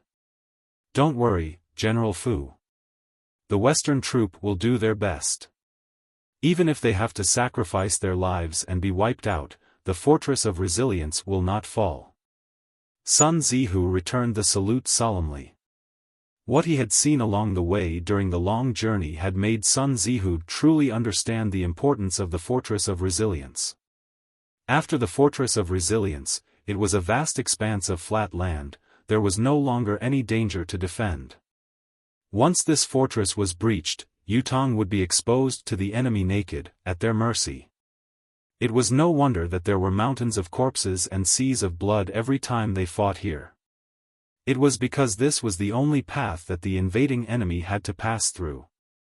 If Dongxian wanted to invade Yutong, they would have to breach the fortress of resilience. Only by doing so could they talk about invading Yutong. As for crossing the two mountains on the side, it was not entirely impossible. The only condition was that Dongxuan's soldiers were experts of the fifth peak and above. That was all. Of course, even crossing the two mountains on the side of the fortress of resilience was not entirely safe. There were still countless steep cliffs and obstacles along the way. Even a cultivator who had attained the fifth heaven of the peak realm might not be able to cross it safely. This was the lesson that Dongxian had learned through countless bloody battles since Yutong had built the fortress of resilience. Although Han Sanhe was the god of war of his generation, his intelligence unparalleled, he could only fight Fu Baoguo head-on in front of the fortress of resilience. Other than that, there was no other way to bypass the fortress of resilience. Sun Zihu had followed Western Marshal Wang Yunzhu for more than a decade. He was a veteran of the battlefield, or else he would not have been entrusted with such a heavy responsibility by Wang Yunzhu to lead this expedition. He was indeed the person who was the most familiar, the most knowledgeable, and the most suitable to lead the Western reinforcements. Sun Zihu accepted the military order solemnly and arranged his troops immediately, splitting the 150,000 men into 5 waves, 30,000 men in each wave, replacing all the soldiers who were currently guarding the fortress. Many of the soldiers closed their eyes and started snoring the moment they were replaced. Some did not even leave their posts. There were even many who fell asleep standing up. Even Fu Baoguo himself had shut his eyes immediately after giving his orders and was carried back by the assistant general and janissary beside him. Marshal Fu had been sleeping all along the way. No one knew what he was dreaming about, but the janissary felt that the cotton jacket on his back had been drenched by the marshal's tears.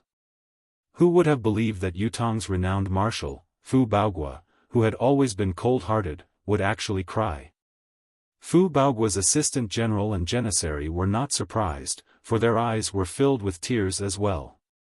The fortress of resilience, Yutong's 400,000 brothers at the eastern border, including the martial world's reinforcements and ordinary citizens who had volunteered to join the war, amounted to less than 450,000 men. Up until now, there were only 230,000 men left. In other words, up until now, a total of 180,000 brothers had fallen at the Fortress of Resilience forever. Now, none of the warriors in the Fortress of Resilience dared to gather. Even after the war, when they were at their most tired, those generals who were used to drinking a little to relieve their fatigue and get together with their brothers were now drinking alone and crying as they drank. They dared not greet or call for friends, only wishing to drink alone. It was because the people who used to drink with them could not be gathered no matter how they called for them now. The 8 brothers who used to drink together had suddenly become 3, then 2. How did the 2 of them feel when they were together? It was not drinking, it was digging their hearts out, one by one. That night, every soldier who had been relieved of their duties, after waking up from their deep slumber, immediately burst into loud sobs that were filled with suppressed emotions. Looking at the neatly arranged wills left by their comrades beside them, looking at the money they had left behind to beg for them to bring home for the army, recalling how their brothers had roared and used their chests to block the saber that was slashing at them, blocking the arrows that were aimed at them with their own bodies, recalling how the cunning fellow had taken a big stride in front of them and turned into a porcupine by the countless arrows. He had turned into a porcupine. Turning back, he was still laughing with blood foaming in his mouth. F***ck. I've been cunning all my life, I've been impulsive this time. I've really been impulsive, then, his comrades who had fallen. Recalling how the brothers had laughed and patted his shoulder when they had gone to war, if I die in battle, you must help me take care of my mother. If I die in battle, I'll entrust my family to you. If I die in battle, my child is still young. Brother, you'll have to work hard. This is the divorce letter. If I die in battle, don't tell my family about my death. Send the divorce letter back first and let that woman go. We'll talk about it later. She's too stubborn. If I were to send the news of my death back now, she would really guard me for the rest of her life. You haven't found a wife yet. Just nice, if I die in battle, you can come to my house. My wife is pretty and gentle, you can marry into my family and help me take care of my child. If you feel uncomfortable, you can change your surname to yours. At that time, my mother will be your mother, my son will be your son, and my wife will be your wife. Thinking of these entrusted tasks, everyone burst into tears. When they had spoken, there had been laughter, there had even been scuffles and curses, but now that they thought of it, it was heart-wrenching. Fu Baoguo woke up in the middle of the night, his eyes staring at the ceiling listlessly. After a while, he suddenly covered his mouth, tears streaming down his cheeks like a flood. Clutching his chest, he felt the excruciating pain as he sobbed, 180,000 brothers, gone just like that. He sucked in deep breaths, the pain in his heart making it hard for him to breathe. It was said that a general's heart should be like iron, but how could a general's heart be like iron? Even if it was like iron, it was not real iron after all, it would still hurt. The agony seeped into his bones. It had only been a day, but Fu Baoguo and the eastern border troops' heart-wrenching agony had been thoroughly tasted by the western troop who had come as reinforcements. The bitterness of it was truly heart-wrenching for every soldier of the western troop. Han Sanha's probing attack alone had caused the western troop to lose more than 2,000 men in a straight line. This was really just Han Sanha's probing attack.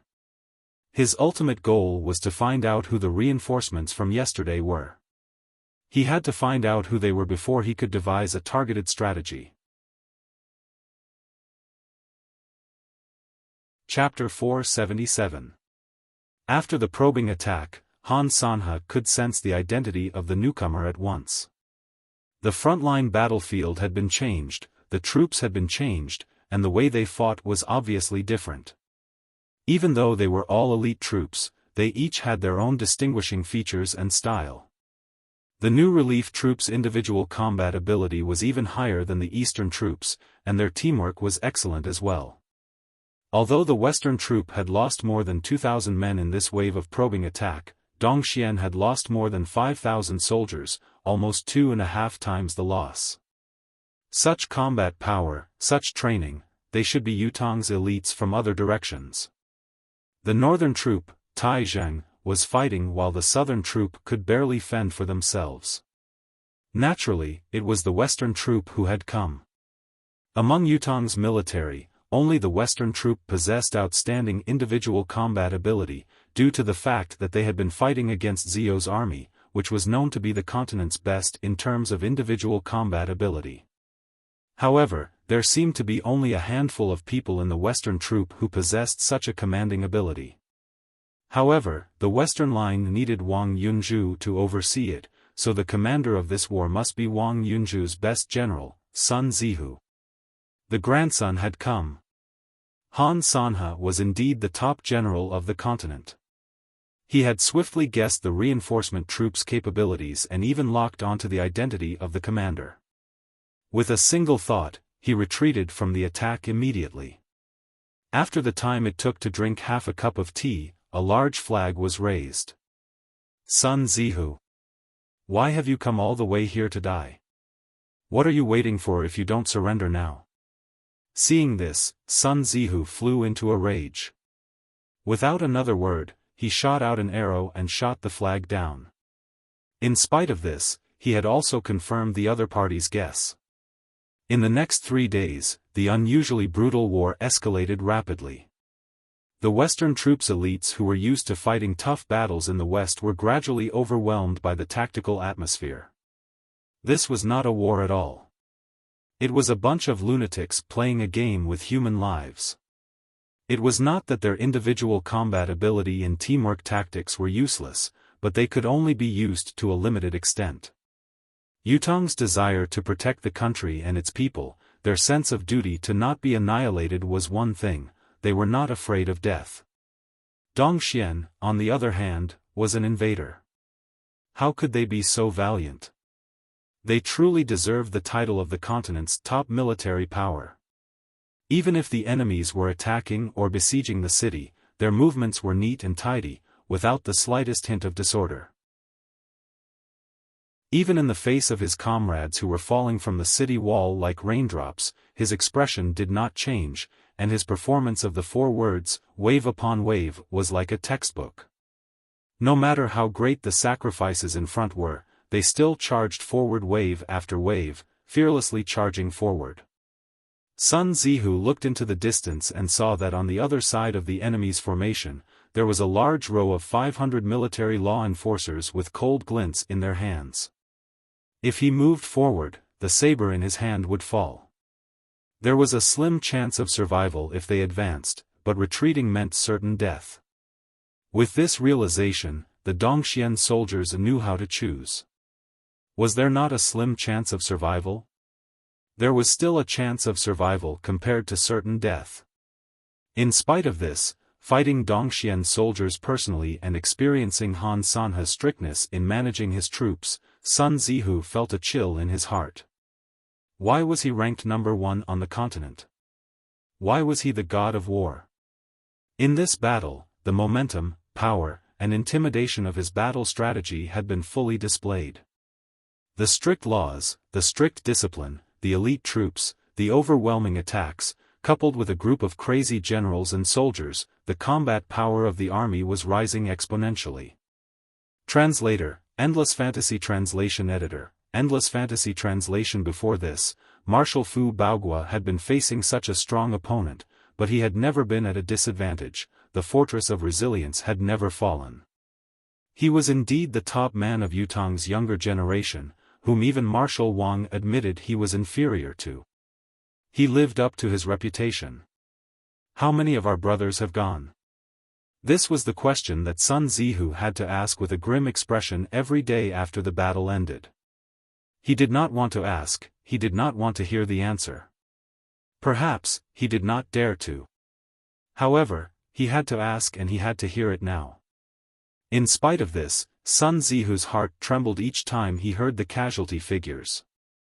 The western troop that he had brought with him was 150,000 elite men from the western border. They had only fought for 4 days and a third of them were gone.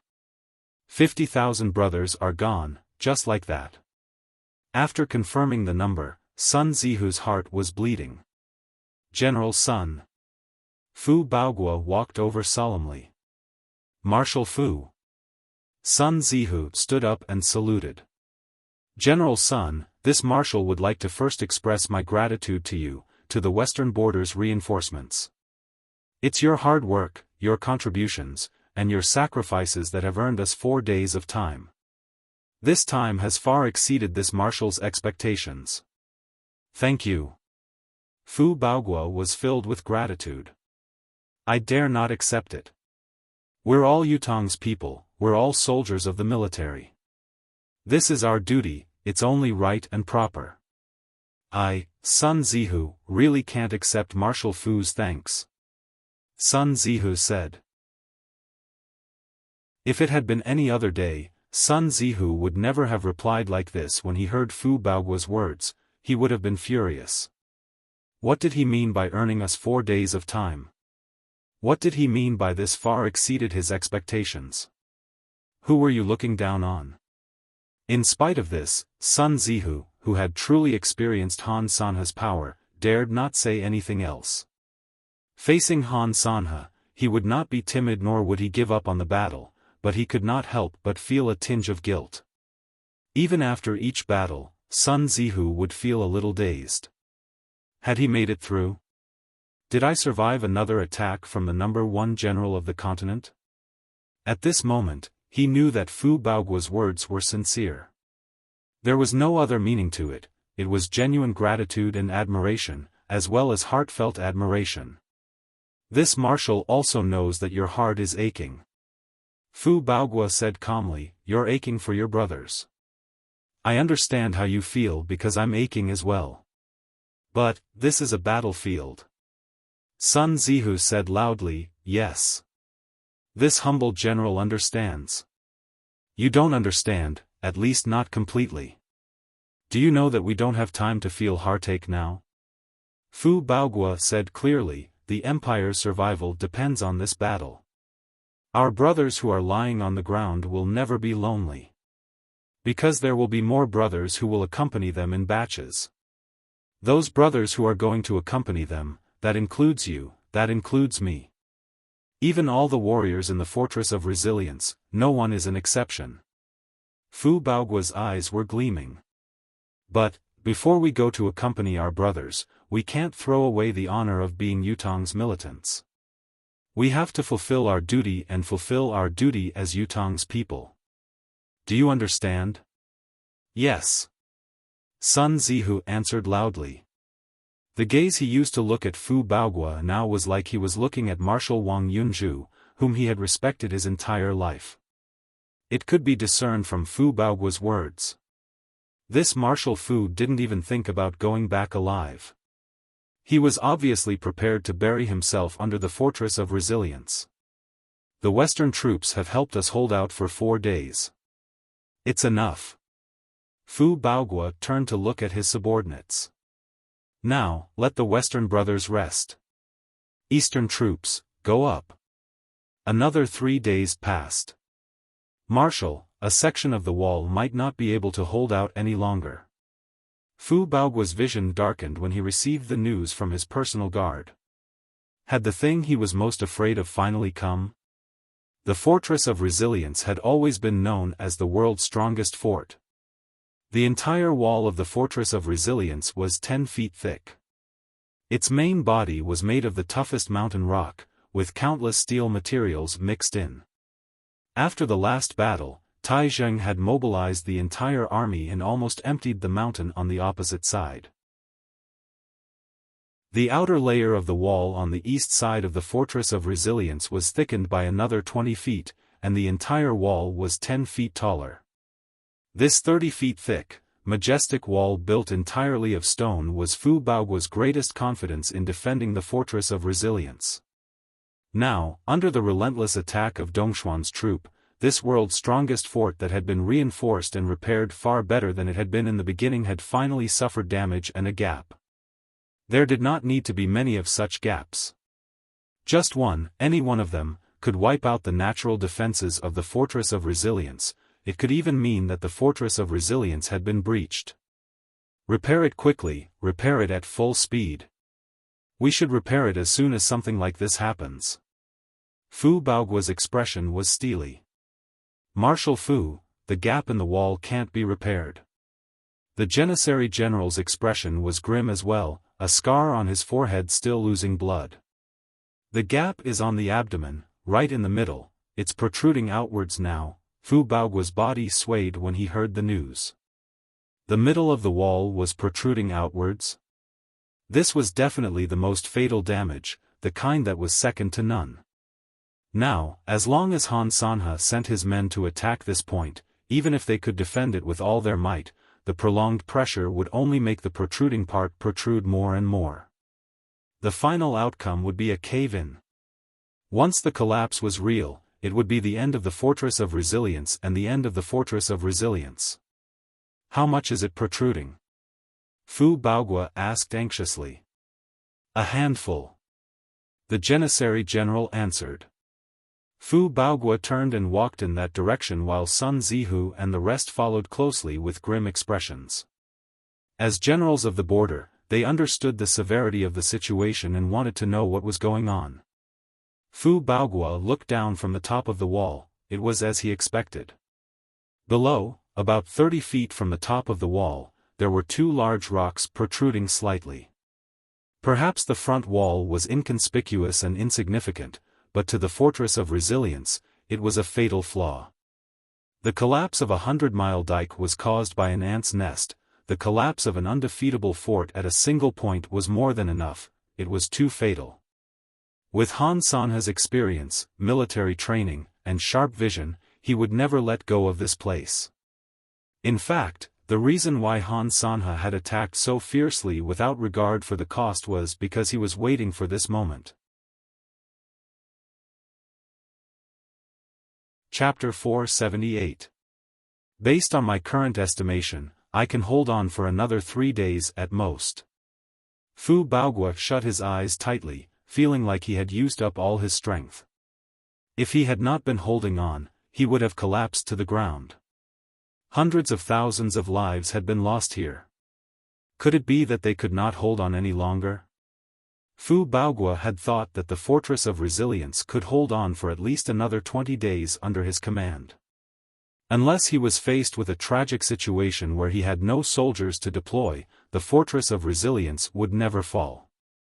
No matter how capable Han Sanhe was, he could only attack and defend in a well-behaved manner.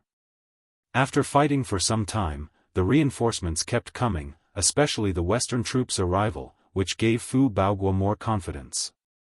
The military intelligence also informed him that old Marshal Qiu Jianhan was rushing here with his army. They would arrive at the Fortress of Resilience in a day at most. This made Fu Baoguo's hope grow. He was confident that he could definitely hold on until old Marshal Qiu arrived. Once the troops were united, they could fight Han Sanhe together. Then, Yutong's army would only need to hold on until the 9 Supreme's lords came to help and the eastern border would be completely safe. Alternatively, they could continue to hold on and exhaust Dongxuan's million-strong army to the point where both countries could no longer hold on and the war would naturally end.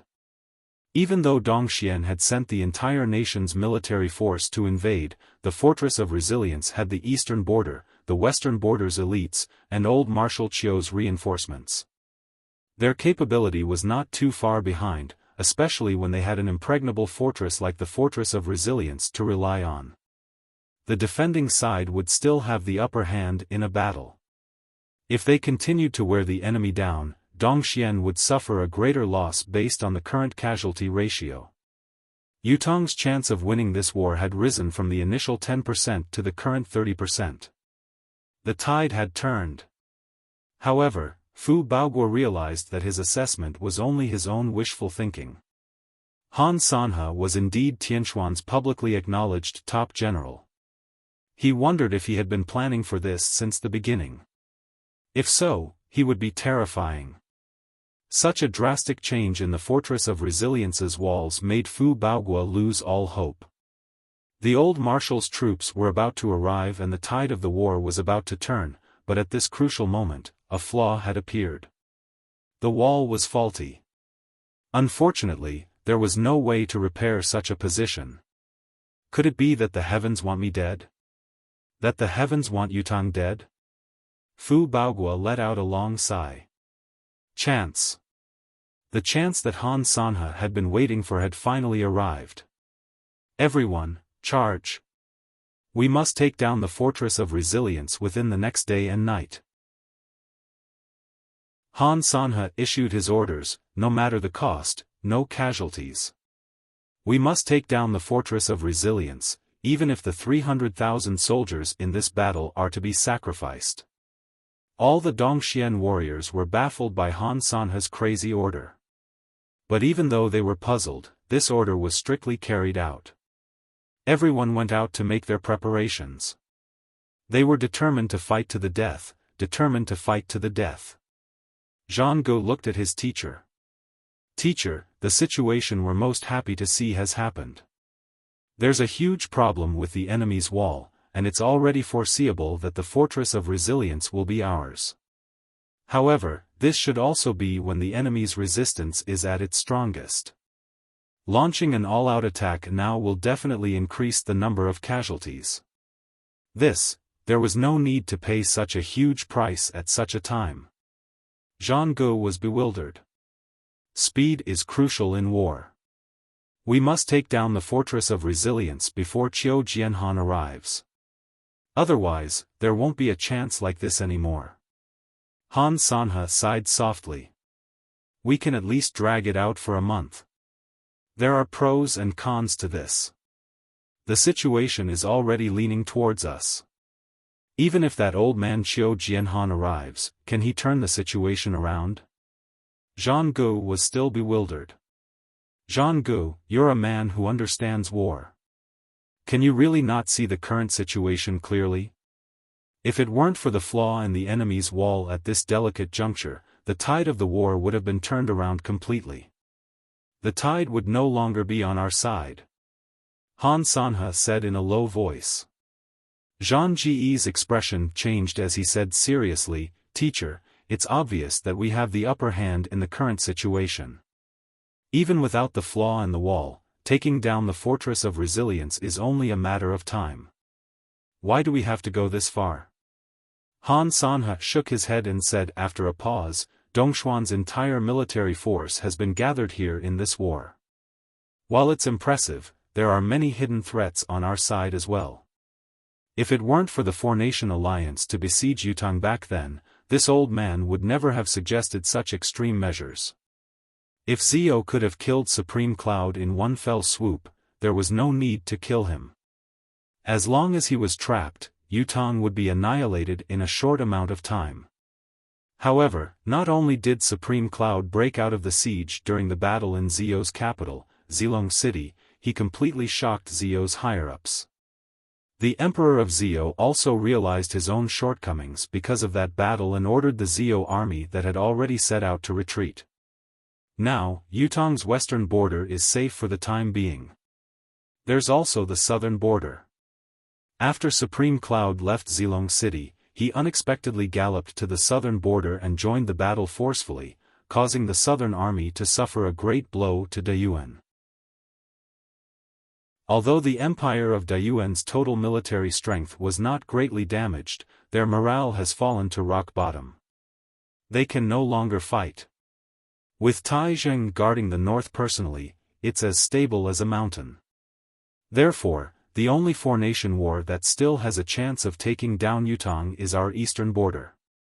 However, Fu Baoguo's capability has greatly exceeded my expectations. The steel cavalry's harassment strategy that he has arranged has affected our supply line to a certain extent. The western border's reinforcements that have just arrived have stabilized the precarious fortress of resilience. If we wait for Qiu Jianhan's reinforcements, I can say with certainty that even if Supreme Cloud doesn't join the battle and Yutang is defeated, Dongxian will definitely fall as well. Now, do you still think that the situation is in our favor? Zhang Ji's expression changed drastically. Attacking the Fortress of Resilience in the most extreme way will cost many lives, but it has bought us time. If we really wait for Qiu Jianhan to come and take down the Fortress of Resilience, I'm afraid we'll have to pay 400,000 or even more, and there's still time. Why? The flaw is already there. It can't be changed. Zhang Gu was puzzled. Could it be that Han Sanhe could repair the wall just because he was here? Han Sanhe did not answer, only sighing. The blizzard began to fall once more. Amidst the blizzard, the war drums in Dongshuan's military camp suddenly thundered. Countless enemy troops surged up like a tidal wave. The long siege ladder was like a forest. Han Sanhe has discovered it.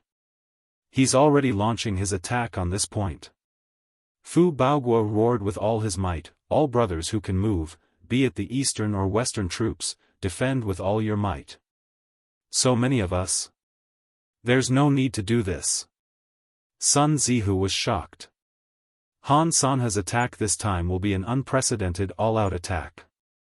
It's an extreme attack. Fu Baoguo closed his eyes. We have to give it our all as well. Otherwise, the Fortress of Resilience will be lost from our hands before the old marshal arrives. If that happens, Yutong will really be in danger. This was a war that was destined to be devastating. This day was the 22nd of the 12th lunar month. Many years after the war, everyone in both countries remembered this date. Because of this day, it became a common holiday between the two countries. In Dongxian, it was known as War Souls Day. In Yutong, it was known as Loyal Souls Day. Every day on this day, the empire of Dongxian would fall into silence and have a day of rest. Yutong, on the other hand, would wear white mourning cloaks on this day. Incense and candles filled the air. The war was so devastating that in the end, both Yutong and Dongxian, even the elite veterans who had survived hundreds of battles and the iron-blooded men who were used to witnessing life and death wailed as they fought. It was too tragic. The top of the Fortress of Resilience's wall was filled with battles that were almost non-stop. No, it was no longer almost, it was a fierce battle all the time. Many of the exhausted Yutong soldiers who had been struggling to hold on used up the last bit of their strength. When they saw the enemy charging up the top of the wall, they charged up with their own bodies and hugged the enemy, charging down the wall that was 150 feet tall together, crashing to the ground below. This was their last resort. They would perish together with the enemy and go to the netherworld. In the end, they were not willing to lose anything. People were falling from the top of the wall like dumplings being dropped into a pot. War cries intertwined with each other, ringing endlessly. Steam billowed high into the sky, melting the falling snow in mid-air and turning it into droplets of rain that fell to the ground. However, even the rain could not wash away the gurgling blood on the ground. On such a frigid day, countless warriors were bare-chested, their hair disheveled as they fought in a frenzy. Their bodies were covered in crisscrossing scars. A warrior's scars had always been a badge of glory and they were all exposed in front of everyone at this very moment. Regardless of friend or foe, everyone was fighting in a frenzy. The drumbeats shook the heavens. Fu Baoguo yelled at the top of his lungs, "Steel cavalry! Fight!" To reduce the pressure on the wall, the steel cavalry had reached the point where they had to fight. Once they were out, it was a battle to the death. For Yutong. For father and mother. For brothers. Kill. The tightly shut city gate opened abruptly. Yutong's steel cavalry charged out like a raging dragon, crushing the Dongxian soldiers who were besieging the city with an unstoppable force. However, the steel cavalry was immediately drowned in the sea of Dongxian soldiers. There were too many Dongxian soldiers in front of them. Even with the steel cavalry's charge, they could not disperse, break, or even move. The dense rain of arrows fell like a downpour. When they fell, be it rain or snowflakes, they were all blocked by the rain of arrows. The steel cavalry charged to and fro in the enemy's formation like a raging dragon, trying their best to disrupt the rhythm of the reinforcement troops. Han Sanhe's headquarters responded swiftly. Their old rival, the Shadow Cavalry, was already prepared, waiting for Yutong's steel cavalry's arrival. Yutong's steel cavalry had been in the limelight all this time. The Shadow Cavalry had long been seething with hatred. Now that the steel cavalry had finally entered the battlefield, they charged forward at once, launching the most extreme of attacks. One of the steel horsemen and his 3 brothers were separated from their group by the enemy, but they still charged forward with all their might, sweeping away all who stood in their way. The surrounding black horsemen were thrown off their horses, and in the blink of an eye, at least 20 to 30 corpses fell to the ground. However, his 3 brothers also fell off their horses one after the other, turning into meat paste. Seeing that the steel cavalry man was alone, the enemies who were already in a frenzy of bloodlust swarmed forward, intending to dismember him. Unexpectedly, the man raised his saber to the sky and roared thunderously, "Hold it!" When the surrounding Shadow Cavalry heard this, they were all stunned and stopped in unison. Until now, be it the Steel Cavalry or the Shadow Cavalry, despite the deep hatred they had for each other, there was also a similar level of admiration alongside the hatred. The Steel Cavalry lived up to their name of invincibility. The Shadow Cavalry lived up to their title of warriors.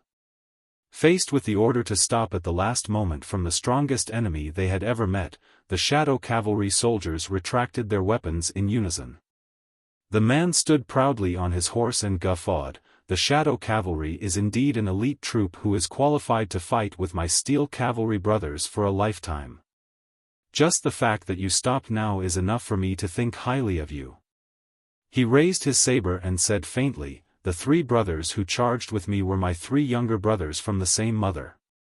Now that they're gone, as their eldest brother, I can't possibly let them fall into the netherworld and not even be able to recognize their parents, can I? So, allow me to fix their appearances." As he spoke, he leaped down like there was no one else around and strode forward in the forest of Shadow Cavalry, searching for the corpses of his 3 brothers and dragging them out one by one.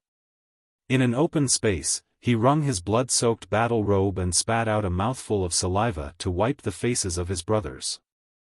However, the more he wiped, the redder their faces became. The more he wiped, the harder it was to see the true faces of the 3 people. "Catch!" A general of the Shadow Cavalry suddenly hollered, pulling the white towel from his neck and tossing it over. Another Shadow Cavalry soldier untied his water sack and tossed it over as well. Thanks a lot. Your father owes you." The man dipped the white towel in water and wiped his brothers' faces clean. He then stood up quietly and said loudly, "When you get there, remember to tell father and mother that we came together to fight for the country, to protect Yutong. It's an honorable death to die in the battlefield. We didn't embarrass father and mother. The only thing we've let down is that the 4 of us didn't leave any bloodline for old Xiao family. This is all my fault as the eldest. You all go to serve father and mother, I don't have to go. Such a grave mistake, I'll only embarrass father and mother if I go." Before his words echoed in the air, he burst into laughter, revealing his pearly white teeth. Blood flowed from his abdomen, but he did not seem to feel it. With a flip of his muscular body, he mounted his horse again and pointed the saber in his hand forward. "Warriors of the Shadow Cavalry, thank you for your towels and water sacks. However, as the invader and the victim, which one of you will accompany me, Boss Xiao, on the road?" The general of the Shadow Cavalry was stoic, his eyes glinting as he said loudly, "You, Boss Xiao, are a good man? We, the Shadow Cavalry brothers, are not cowards either. However, this is a war between 2 armies. We, the Shadow Cavalry, will not fight you alone foolishly. Arrows." With his command, the Shadow Cavalry around him knocked their bows and aimed their arrows at Boss Xiao. Just like the general said, "We, the Shadow Cavalry, are not cowards. We know that the enemy will die, but we will not risk losing another man to go with you. We are not that stupid." Amidst Boss Qiao's earth-shattering laughter, the rain of arrows poured down like a waterfall. Boss Qiao's laughter had yet to stop. The long saber in his hand had already left his hand like a bolt of lightning. At the same time, he and his horse had turned into a black porcupine. Iron porcupine. The long saber moved like lightning, flying over the heads of the shadow cavalry soldiers, cutting a shadow cavalry soldier and his horse in half 100 feet away. In the face of death, he still wanted to take a life with him. Since he had the will to die, how could he not reap the rewards? "Salute!" The general of the shadow cavalry gave the order, and all the shadow cavalry soldiers raised their hands in salute to their enemy. In the final moments of his life, he had chosen to let these shadow cavalry soldiers off because they had given him time, towels and water sacks. That final, desperate strike was unstoppable. No one present had the confidence to block it. Boss Qiao had chosen to throw the saber out at the last moment, killing the enemy in the distance. He had not killed anyone around him. That was his final gift. Boss Qiao, who was like a human-shaped porcupine, still had his last breath. He and his horse stood silently, his muscular body still sitting on the horse, his back straight. As his blood dripped, he mustered the last bit of his strength to turn his neck, as if he wanted to turn his head to look at the fortress of resilience that was in the midst of a fierce battle. However, his last movement and last wish suddenly froze. He stopped moving. He had completely stopped moving. The general of the shadow cavalry urged his horse forward and bowed silently, saying in a low voice, "Don't worry. At least the moment you die in battle, the fortress of resilience has yet to be breached." With a crash, Boss Qiao and his horse fell to the ground, as if his last wish had been fulfilled and he had died without regrets. The steel cavalry only had one mission that night, to charge into the enemy's formation with all their might, to reduce the pressure on the wall as much as possible. A total of 5,000 steel cavalry charged into the enemy's formation, not a single one of them retreated, and not a single one of them fled. Everyone fought to the last moment. The leading general had the highest cultivation base and the strongest combat ability among the 5,000 steel cavalry. In the end, he charged left and right in Dongshuan's formation single-handedly, unstoppable. Wherever he passed, his spear was like rain and his sword like thunder, no one could withstand his charge. There were enemies all around him, new wounds appearing on his body continuously. However, he did not care. When the battle was nearing its end, as he looked around, he realized that the shadow cavalry had regrouped into their formation while his comrades were silent. With a loud roar, he turned his horse around abruptly and roared like a thunderclap, "Han Sanha! Die!" The man and the horse charged towards the central camp where Han Sanha was, like an arrow. He was charging into the marshal's camp alone, amidst a million-strong army. No one dared mock or ridicule such an unwise move, only the sound of his hooves thundering and his spear striking like lightning could be heard. He was still unstoppable, like the wind and lightning. Along the way, more than 70 soldiers of the shadow cavalry had perished on his path. Arrows! A loud cry came from afar. Hundreds of thousands of arrows rained down from all directions. It was a large-scale, indiscriminate attack that enveloped the many shadow cavalry soldiers who had gathered around the steel cavalry general. It could not be helped. Although the steel cavalry general was far from threatening Han Sanha's life, Dongshuan's higher-ups could not allow him to continue advancing like this. Otherwise, it would affect their side even more. Even if they had to sacrifice some of the shadow cavalry soldiers, they would not hesitate. Seeing the rain of arrows coming, the shadow cavalry general did not evade. Instead, he raised his spear and roared one last time, "The steel cavalry is here. Who dares invade my land?" The frenzied rain of arrows turned the steel cavalry general into a monument on the path of the charge. Even in death, the warhorse maintained its charging stance. the rider was still standing straight, his spear still gripped tightly in his hands. His eyes that were filled with hatred were still staring in the direction where Han Sanhe's marshal's flag was fluttering.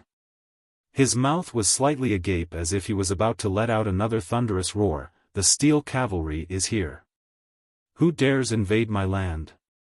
The steel cavalry is here. Who dares invade my land? For some reason, a black cavalry general shuddered. Who is this? He's killed more than 400 of my brothers along the way. I can't wait to kill this bastard with my own hands. No one answered. Bury him. A shadow cavalry soldier walked forward slowly and helped the steel cavalry general off his horse. However, the spear in his hand glinted coldly. No matter how hard the shadow cavalry soldier tried, he could not pull it out. His other hand was gripped tightly on his sword as well, unable to loosen his fingers no matter how hard he tried. He was using his life to prove that whether he was alive or dead, he would fight until the very end, unwavering. Man and horse, along with saber and sword, bury them all. The shadow cavalry general could not hold back his tears anymore.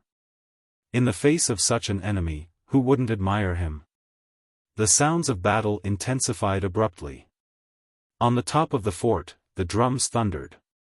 Amidst the rain of arrows, Yutong's supreme marshal in the fortress of resilience, Fu Baogua, appeared at the highest point of the fort. I am Fu Baogua. Fu Baogua's thunderous roar reverberated in the snowstorm, his voice reverberating throughout the universe. The entire battlefield could hear him. I am here. Life and death are here. Fight. It was only 2 short sentences, barely a few words in total, but Yutong's side felt as if they had been injected with adrenaline. The marshal had come to the battlefield personally. He was standing at the most dangerous place, watching our battle. What else could they hesitate about? Fight. Fight. Fight to the death. Fight to the end. Fight to the end. Protect our homeland. For our comrades. For our parents. The soldiers roared thunderously. Their bodies that were initially sluggish from exhaustion suddenly became agile, their combat power increasing tremendously as if they were aided by God. In Dongxuan's formation. Deicide Bao. Shoot Fu Baogua with all you've got. Countless arrows from the Deicide Bao converged into a torrential river, drawing a pitch-black trail in the air as they charged at Fu Baogua.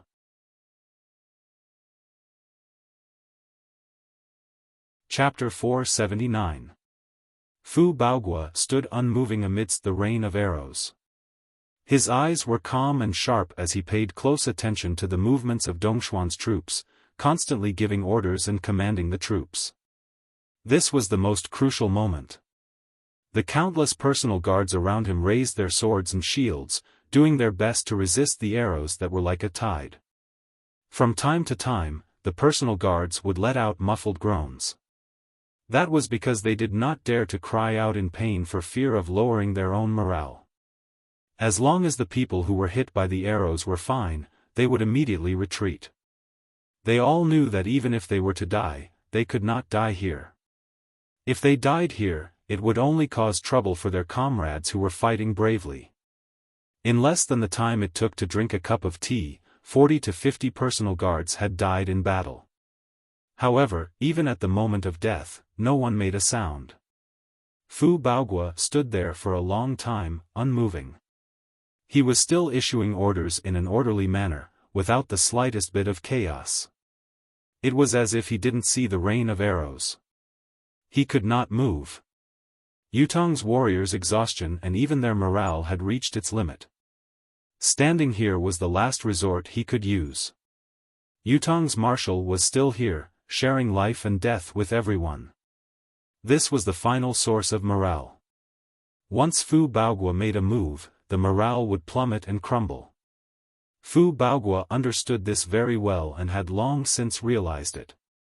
Even if I'm turned into a hedgehog today. But I still have to stand here and hold on until the very last moment. The guards desperately blocked the heavy deicide bows, many of them crying, "Marshal, let's retreat, our brothers can't hold on any longer." Fu Baogua had a total of 1,000 janissaries. 500 of them had died in the continuous battle. Today, there were a total of 160 people who had come with Fu Baogua, but now, there were less than 50 of them who were still fighting, doing their best to protect Fu Baogua. The remaining 110 people had already turned into human-shaped hedgehogs that were pierced with countless deicide bows and arrows. As Fu Baogua's personal guards, each of them had long been prepared to die protecting Marshal Fu. However, it was one thing to be prepared, but they also had an understanding of the current crisis. They could sacrifice themselves for Fu Baogua without hesitation, but they were unwilling to see Fu Baogua die. However, the current situation was an unstoppable death, only by avoiding it would they have a chance of survival. However, Fu Baogua did not move. The only outcome would be all of them dying under the rain of arrows. Even if all the personal guards died here, it would not change the outcome. If the fortress of resilience falls today, I, Fu Baogua, shall die for my country. I've made a promise to live and die with the fortress of resilience. Today is the day I, Fu Baogua, fulfill my promise. Fu Baogua shouted loudly, if the fortress of resilience is defended today, I, Fu Baogua, will still be here. The sound was deafening, and it could actually be heard clearly on the battlefield. Today, at this very moment, I, Fu Baogua, am the fortress of resilience. The enemy's drums boomed as Han Sanhe ordered coldly, send another 100,000 reinforcements and attack with all you've got. Take down the fortress of resilience. Dongxuan's formation was activated once more. Countless soldiers surged towards the fortress of resilience like a tidal wave as a deafening roar resounded, take down the fortress of resilience. Take down the fortress of resilience. Capture Fu Baogua alive. The personal guards no longer tried to persuade Fu Baogua, saving their breath to muster their remaining strength to deal with the rain of arrows. Those who could become Fu Baogua's personal guards were naturally his trusted aides, so they knew what Fu Baogua was thinking. Since the marshal had the intention to die for his country, the few of them could only stay here and show their loyalty to the country. The least they could do was to be a step ahead of the marshal. Before all of us perish, we must not let the marshal fall. The enemy began to mobilize their formation again, charging faster and faster as they drew closer. In the middle of the night, Han Sanhe had already sent 100,000 soldiers towards the fortress of resilience. The situation could no longer be described as shocking. It was madness, extreme madness. The 100,000 soldiers did not include those who were still alive. In other words, there were 100,000 soldiers who had lost their lives at the fortress of resilience. Now, another 100,000 soldiers were sent to charge the enemy. Sun Zihu had brought his Western troop brothers, the most elite combat force of the Western border, but they were already numb from the battle. Watching the soldiers from both sides disappear in groups, the shock in their hearts had long surpassed the limits of what they could bear. So, this was how the Eastern troop fought. So, this was the situation that Han Sanhe had to face. So, the battle here was actually so bloody and cruel. The so-called top general of the continent, the world's top fortress, and Yutong's top troop were all true to their reputations. Respect rose in Sun Zihu's heart. The Eastern troop is called the top troop of Yutong. It lives up to its name indeed. We can never hope to match it in this lifetime. Looking at Fu Baogua, who was still standing tall and straight, Sun Zihu's heart was filled with respect. Fu Baogua was indeed the top young man of Yutong's military. The Eastern troop is a hero, but we, the Western troop, are not cowards. Sun Zihu slashed 3 of his enemies off the wall with a single slash of his saber, moving swiftly as he shouted, "Brothers, we will live and die with the fortress of resilience today. We won't let our brothers from the Eastern troop have the upper hand. We swear to live and die with the land of Yutang, to live and die together, to live and to perish together. Countless Western soldiers roared in a frenzy, their emotions unprecedentedly agitated. The battle was getting more and more intense, but it was progressing in an unfavorable direction. There was no reversal because of Fu Baoguo's disregard for his own safety as he stood under the rain of arrows and the western border's extreme outburst. More and more Dongxian soldiers popped their heads out from the top of the wall. Many of them had already charged up to the top of the wall to engage in hand-to-hand combat with the defending troops. High up on the wall, the leader of the Janissaries swung his sword and shield with all his might, deflecting the incoming arrows, but Fu Baoguo was already pierced by 2 arrows. In spite of this, he was still standing there, commanding with composure, without a hint of panic. Marshal, the leader of the Janissaries, let out a low grunt. His shoulder had been pierced by an arrow, but it was followed by a wail of grief. The cry of the bodyguard leader was not for himself, but, "Marshal, I can't protect you anymore." Fu Baoguo extended his hand, his sword unsheathing from under his ribs. Maintaining his standing position, he waved his sword personally to block the arrows as he hollered, "Order! 30,000 steel cavalry to leave the fort and fight Dongxian to the death. The rest of the steel cavalry in the serving troop, disperse and follow the original plan to build another fortress of resilience for Yutang's army." It was the final moment. Fu Baoguo knew that he could not hold on any longer. His own life was at stake, so he gave his last order immediately. "Even if I, Fu Baoguo, die here today, Han Sanhe, you'll have to pay with at least 100,000 lives if you want to enter the Fortress of Resilience." Just as the order was given, a white silhouette suddenly appeared beside Fu Baoguo amidst the rain of arrows. Sword light flashed and sliced all the arrows that were shot at him in half. Everyone who saw the exquisite swordsmanship gasped in awe, but the white silhouette sword light did not stop there. It formed an indestructible barrier in front of Fu Baoguo with its majestic sword light. All the deicide arrows were broken in front of this net of light. At the same time, a series of war drums rang out without warning. Dong, dong, dong, countless Yutang soldiers charged up the fort like ferocious tigers, engaging the Dongxian soldiers on top of the fort. The Fortress of Resilience's perilous situation was abruptly alleviated. A troop galloped over, led by a man with fluttering white hair and a fierce expression. As he charged forward, he hollered, "Fu Baoguo, your father orders you. Come down now." Hearing the voice, Fu Baoguo's mind relaxed abruptly. Old Marshal Qiu had arrived. One of Yutang's strongest reinforcements had arrived. He had finally held out until old Marshal Qiu arrived. Countless cavalrymen charged out of the Fortress of Resilience like a tidal wave. They flowed endlessly like streams returning to their roots, their momentum unstoppable.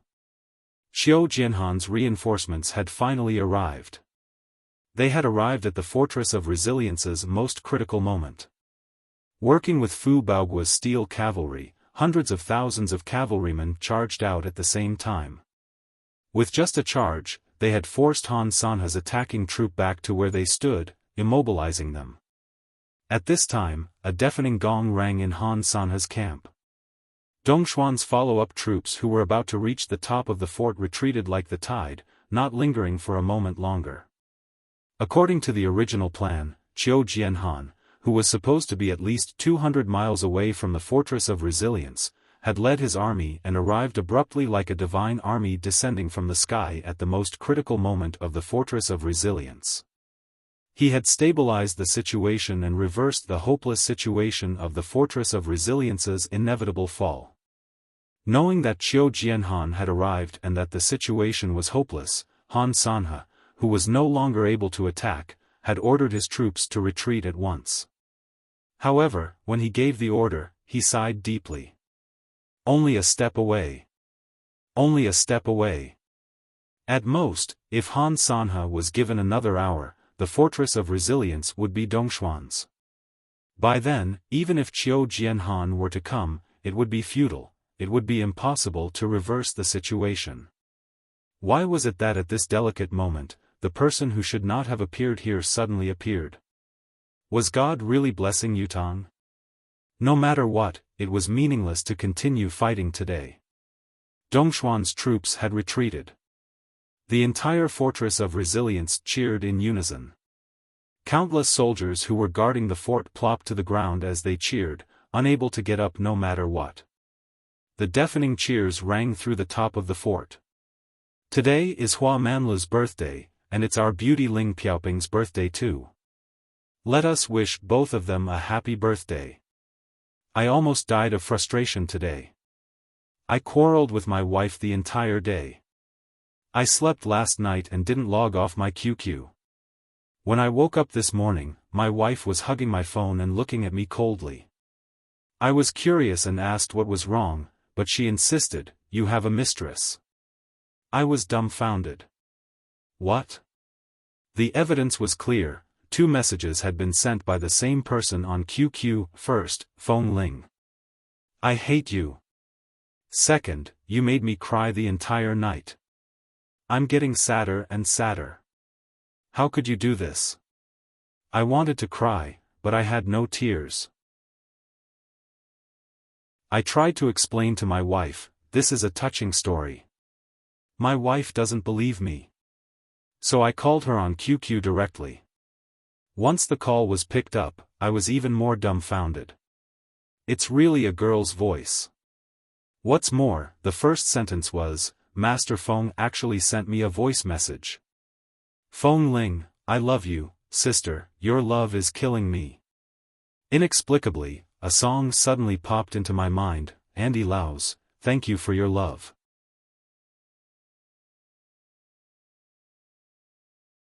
Chapter 480. The white silhouette who had appeared at the very last moment to protect Fu Baoguo was, of course, Bai Yixue. Of course, it could only be Bai Yixue. Old Marshal Qiu Jianhan had sensed the suffocating tension when he entered the Fortress of Resilience with his years of danger sense and had immediately asked Bai Yixue to assist Fu Baoguo to ensure his safety. With Bai Yixue's current cultivation base, it was beyond his ability to turn the tide of the war, but it was not an easy feat to protect a person and retreat from the current war. That was why he had soared through the rain of arrows and entered the battle to save Fu Baoguo. Bai Yixue's capabilities could probably be considered one of the top 10 swordsmen in the world. Comparing him to Jun Moyan, well, it was still incomparable. The gap between him and Jun Moyan, was still, however, Bai Yixue, who was already at the 6th heaven realm, was already at the pinnacle of this world. Although he was not at the pinnacle or the pinnacle, he was already at the pinnacle. His standard was similar to the 5 venerable lords. After the war, Qiu Jianhan patrolled the entire Fortress of Resilience. Even with his old but determined personality, he could not hold back his tears. The entire Fortress of Resilience could no longer be described as a scene of devastation. Perhaps it was not enough to describe it. The Fortress of Resilience had been completely destroyed. It was a scene of devastation and decay. Countless injured soldiers were snoring by the side of the road, their faces filled with exhaustion that could not be concealed. The wounds on their bodies were still bleeding, but they were sleeping so soundly that one could not bear to wake them up and heal them. There were also the veterans on the street. Although they said they were walking, they were dragging their legs. It was as if their legs weighed 1,000 kilograms and couldn't be lifted at all. Their faces were filled with indescribable fatigue and numbness. If they could sit down now, they would immediately snore and sleep for 3 days straight. There were not many buildings in the fortress that could still maintain their shape. In a siege, offensive weapons were used in every way possible. It was the same for defense. The best defense for the defending side was rolling logs and stones. Otherwise, when Fu Baoguo had sent the steel cavalry to battle, he would not have asked the steel cavalry, who were tasked with heavy responsibilities, to bring back a piece of stone and a piece of rolling log each time they resupply. In exchange for supplies and arrows. However, The steel cavalry's replenishment of the logs and stones needed to defend the fort was utterly inadequate. The biggest replenishment could only come from the Fortress of Resilience itself. The building materials, beams, pillars, foundation stones, and tiles were all used. After the fierce battle, there were not many intact houses left in the Fortress of Resilience. It's too tragic. It's too tragic. Xiao Jianhan heaved a long sigh towards the sky, channeling everything he saw and the grief and indignation in his chest into his sigh. Fu Baogua, who was already exhausted and thin, did not go to rest immediately. Instead, he was supported to the marshal's hall, his legs trembling and his face pale, without the slightest hint of blood. Fu Baogua continued to recuperate and rest. It would be best if he could sleep for 3 days and 3 nights consecutively, but he persisted. He had to at least finish explaining the current situation to old Marshal Qiu before he could rest. Seeing Fu Baogua's pathetic state, Qiu Jianhan hurriedly stewed a 500-year-old ginseng that he had brought for Fu Baogua without another word. Only then did the injured and exhausted Fu Baogua look slightly better. "How's the current situation?" "Finish quickly and go rest," Qiu Jianhan asked. Fu Baogua's expression was ghastly. He knew that old Marshal Qiu would ask this question and was mentally prepared for it. However, the moment the question was asked, the piercing pain in his heart struck him once more. His voice was hoarse as he closed his eyes. "When this lowly official first came to the Fortress of Resilience, I brought 100,000 soldiers, 1,000 janissaries, and 300,000 soldiers who were originally guarding the Fortress of Resilience. That's a total of 415,303 brothers. The logistics personnel that followed were 108,600 people. After that, we received reinforcements one after another, including martial artists and even citizens who came spontaneously. For the past 2 months, there have been more than 60,000 brave men who came from all walks of life. These people include local armed forces, people from sects, martial artists, veterans, and young citizens, a total of 63,148 people. 150,000 brothers from the Western Line have come to our aid. Our total number of soldiers is 723,251 people. Up until now." Fu Baogua was sobbing in agony. 150,000 steel cavalrymen, there are only 93,000 of them left. The 30,000 fist troops have not been mobilized. The remaining defensive forces, including all the military branches, are only left with 179,409 people. Among them, there are also injured and disabled patients. Once Fu Baogua said this, Qiu Jianhan and all the reinforcements present paled. 420,000 people? Qiu Jianhan's voice was hoarse. "No. It's 420,842 people." Fu Baogua's expression was blank, but tears were falling from the corners of his eyes. The entire hall suddenly fell silent, so silent that even the sound of a pin dropping could be heard. At this moment, almost everyone felt as if their hearts were clenched tightly, as if they could not breathe. "This number is still increasing," Fu Baogua said. Fu Baogua said, "The medicine we've stored has long been used up. Now, every day, every hour, every breath, there are many gravely injured soldiers dying. Some of them are gravely injured, some are incurable, dying from blood loss, and some are barely hanging on. Now that the threat of the Fortress of Resilience has been lifted, they can't hold on any longer." Once they let out a sigh of relief, Qiu Jianhan stood up, his expression grim as he said, "I've long been prepared for this.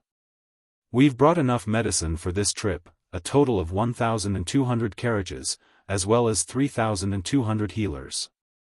We've begun to act now. We'll do our best to save the eastern troops wounded. Shengguan Lingxiu," Qiu Jianhan ordered. "This lowly general is here."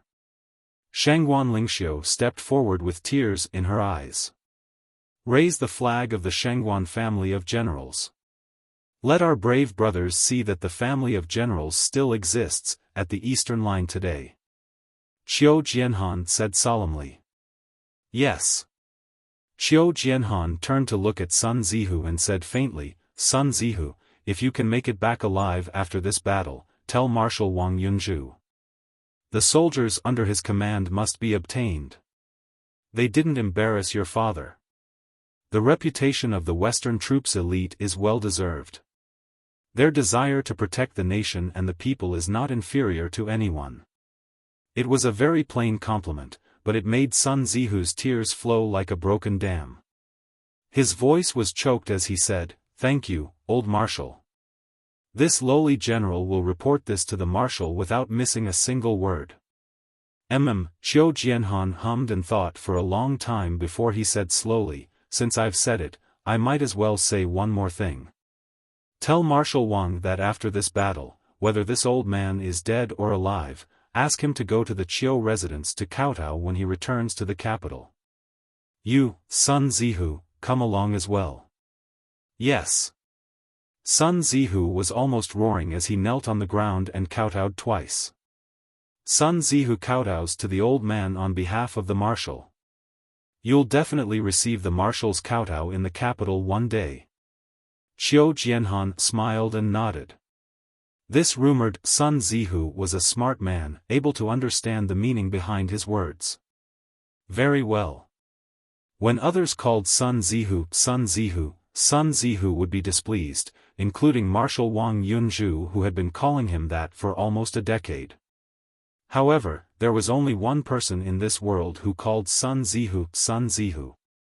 Sun Zihu would feel honored and overjoyed. This person was Qiu Jianhan, old Marshal Qiu.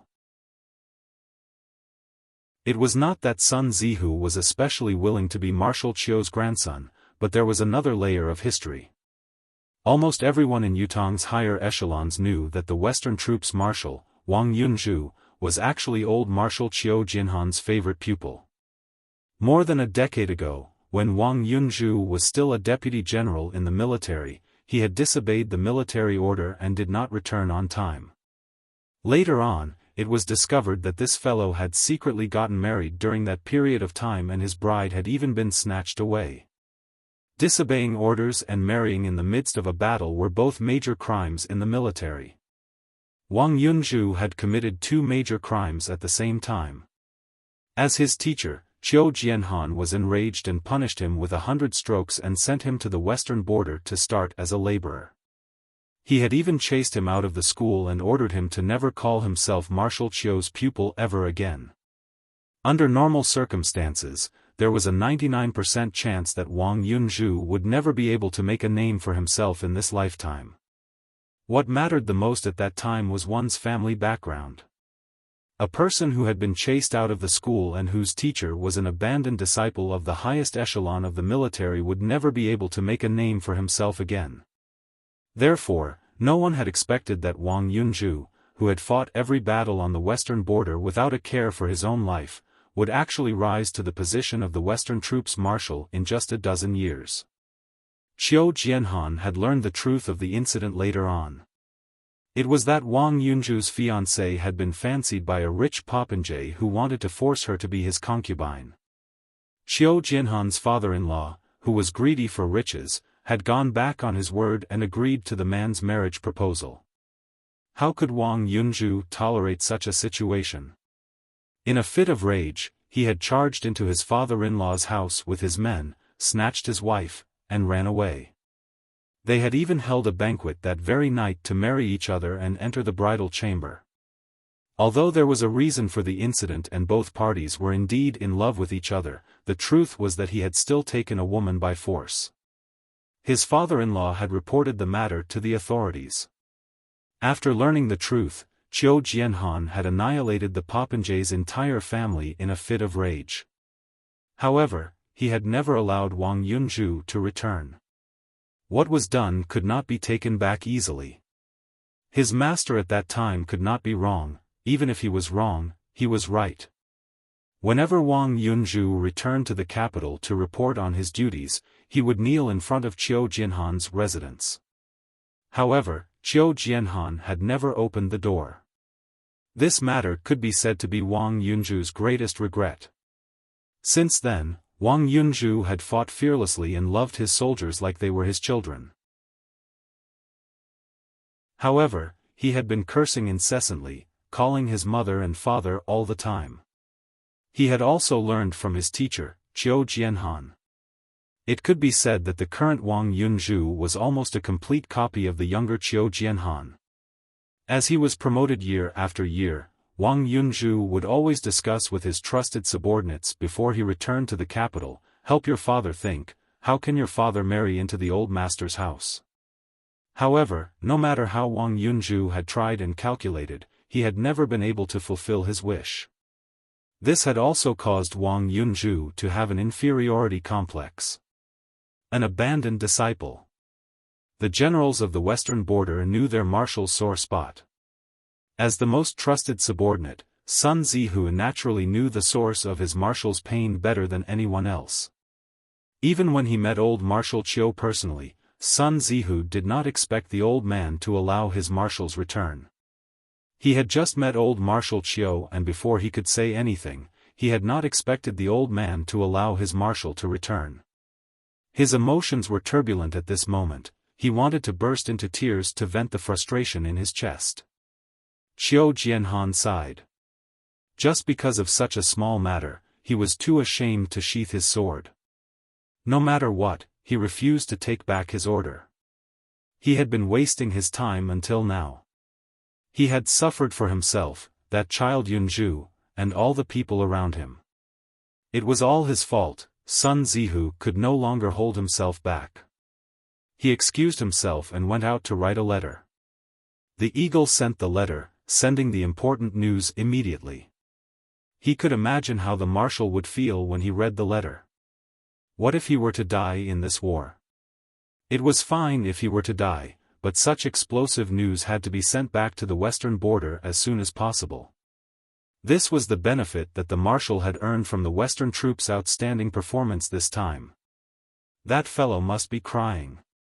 Sun Zihu chuckled as he recalled the emotional words he had written, glancing to his left and right guiltily. I wonder what the marshal will look like when he cries. How ugly will he look? Just thinking about it makes me happy.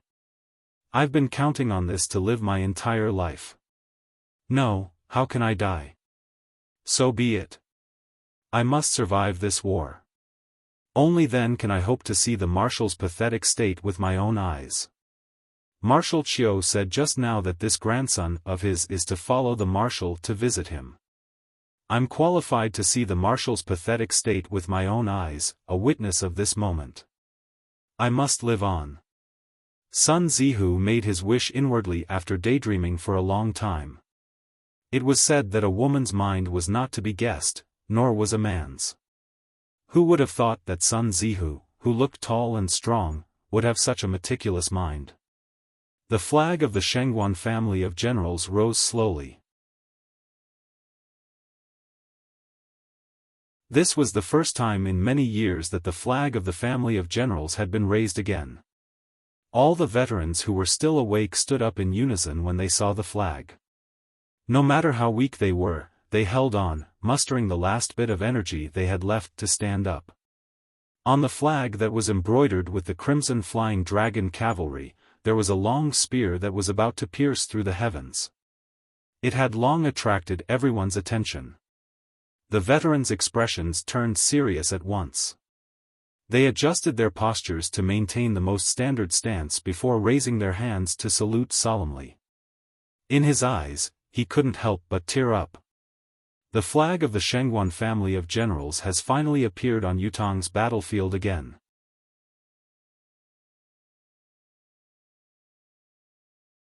Chapter 481. Most of the new soldiers did not understand the meaning of this flag. The veterans around them first forced them to salute the family of generals' flag before they began to narrate and describe the past of the Shengguan family of generals bit by bit. 99% of the new soldiers saluted the flag once more with sincerity and sincerity. Is there a problem with the wall? Qiu Jianhan listened to Fu Baoguo pointing out the flaw in the wall. Both of them went to the spot where the problem was and bent down to take a closer look. For a long, long time, old Marshal Qiu did not straighten up. This old marshal, who had been through hundreds of battles and was best at military affairs, could see the problem clearly. The flaw in the wall was no longer the initial protrusion of a palm, but it was almost half a foot. With such a hidden threat, Yutong would not be able to last more than 5 days, even if their reinforcements had just arrived and their combat power was at its peak. Such a flaw was fatal. It had a great bearing on the morale of their own soldiers. Bai Yi. Qiu Jianhan called out to Bai Yixue and said hopefully, "It's this rock. With your cultivation base, can you?" Bai Yixue peeked over and pondered for a moment before he finally shook his head softly with a pained expression. "If it's just this rock, I can easily push it in. However, I can't guarantee that the rock that's pushed further away can be restored to its original state. It's more likely that when I push the rock, not only will it be useless, it will also shake the surrounding rocks, causing the wall to lose balance and become even more unstable." Bai Yixue's words extinguished Qiu Jianhan's last ray of hope. He understood what Bai Yixue meant. All the rocks that made up the wall were pressed together tightly like a single entity. Although this protruding rock had caused a flaw in the wall could still hold on for a while. On the other hand, when Bai Yixue pushed this piece back to its original position, it would look like it had returned to its original state, but it would actually cause problems in other areas that did not have cracks due to the immense pressure. If those cracks were to appear, the consequences would only be more fatal.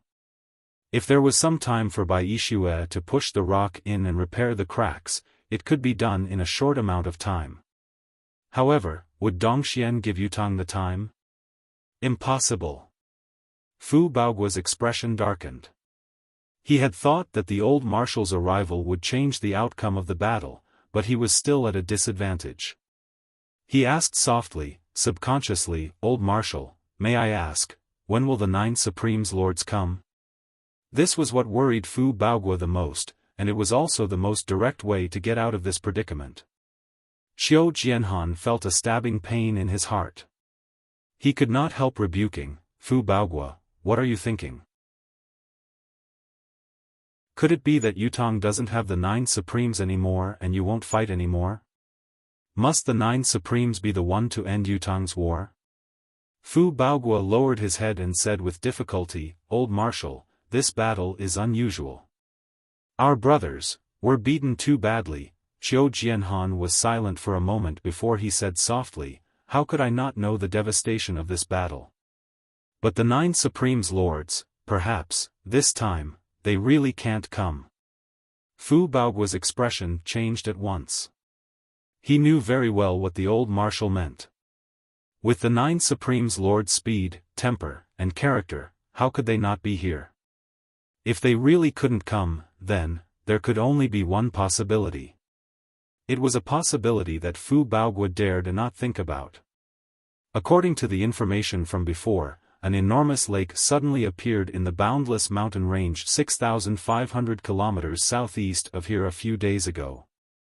The surrounding mountain ranges were all razed to the ground, and all the trees and rocks were shattered into pieces. It was as if they'd suffered a heavenly tribulation, and it was a scene of desolation.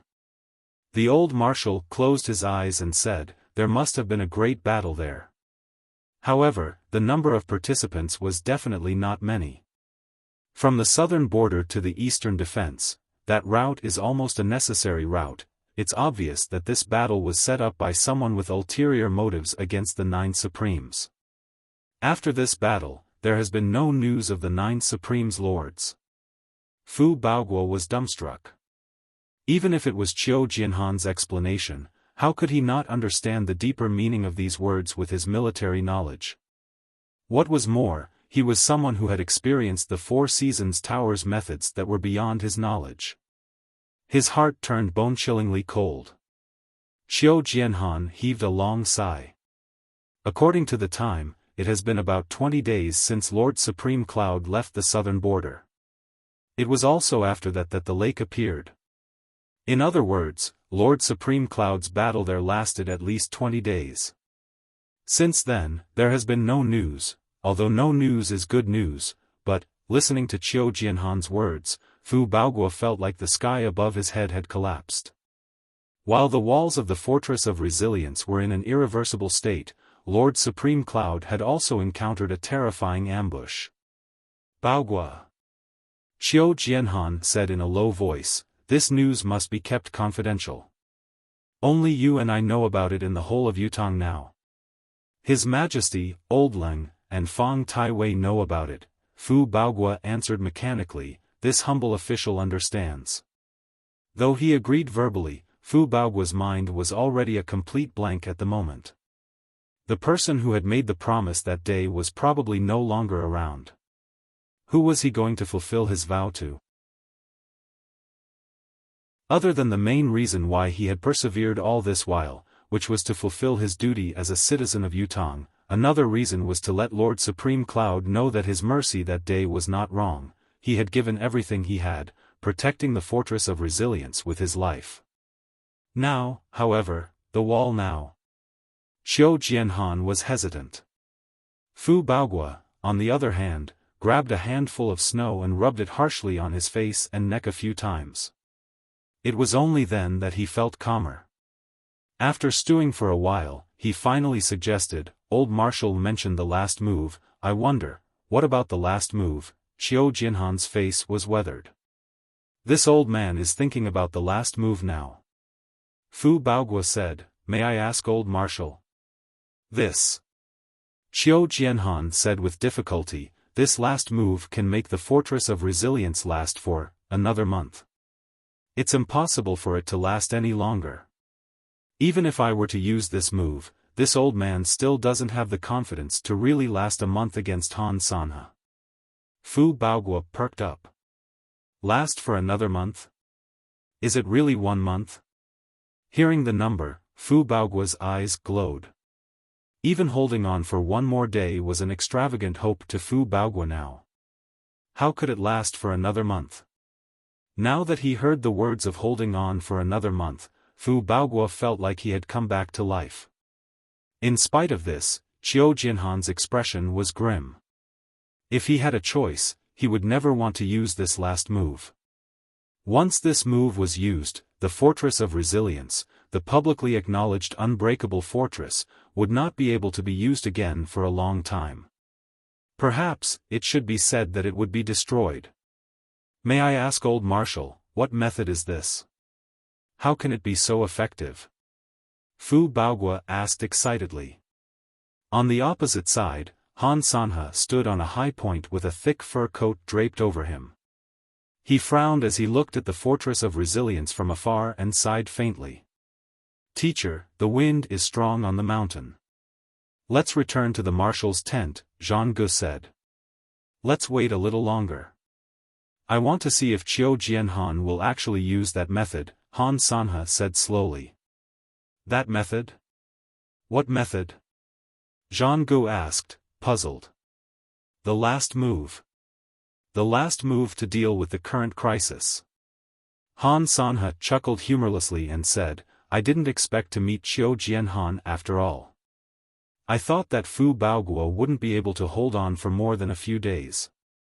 I didn't expect him to be reborn when I actually met him. Each of his moves were precise and orderly, and they were more appropriate than I imagined. Fu Baoguo has really grown up. If he survives this battle, the title of Tianxian Continent's top general will probably change hands." "Teacher, aren't you flattering Fu Baoguo a little too much? As long as teacher is still alive, the title of Tianxian Continent's top general will never fall to anyone else," Zhang Gu exclaimed. Although Zhang Gu had fought Fu Baoguo before and had personally experienced Fu Baoguo's prowess, he had to admit that he would never be able to do what Fu Baoguo did if their positions were switched. However, Zhang Ge still did not agree that Fu Baogua could replace Han Sanhe as the next top general of the continent. Han Sanhe paused and said, "Do you know why I've chosen to increase the number of troops despite the heavy casualties? To continue the war?" Zhang Ge said, "Please tell me the details, teacher." Zhang Ge could not understand this as well. The current war was not on Dongshuan's side, the right time, the right place, the right people. However, his teacher had sworn to fight to the death no matter what.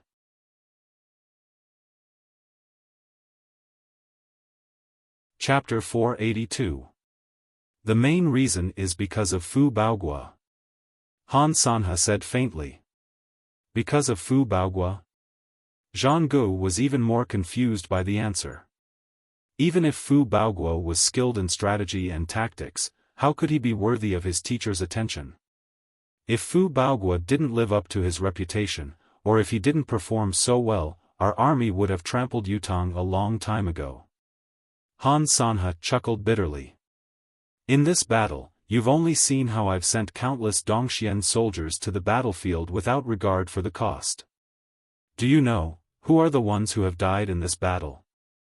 Let me tell you now, other than some of the generals in the military, most of them. A mocking smirk hung on Han Sanhe's face. You can even say that the armed forces of the many families in Dongxian have all been buried under the Fortress of Resilience in the previous war. After this war, Dongxian will be unusually easy to govern. Even if we lose this war, more than 80% of the internal threats in Dongxian will be wiped out by me. A hint of coldness flashed across Han Sanhe's face. However, whether we win or lose this war, as long as I return to the country, I won't have another chance to lead an army for the rest of my life.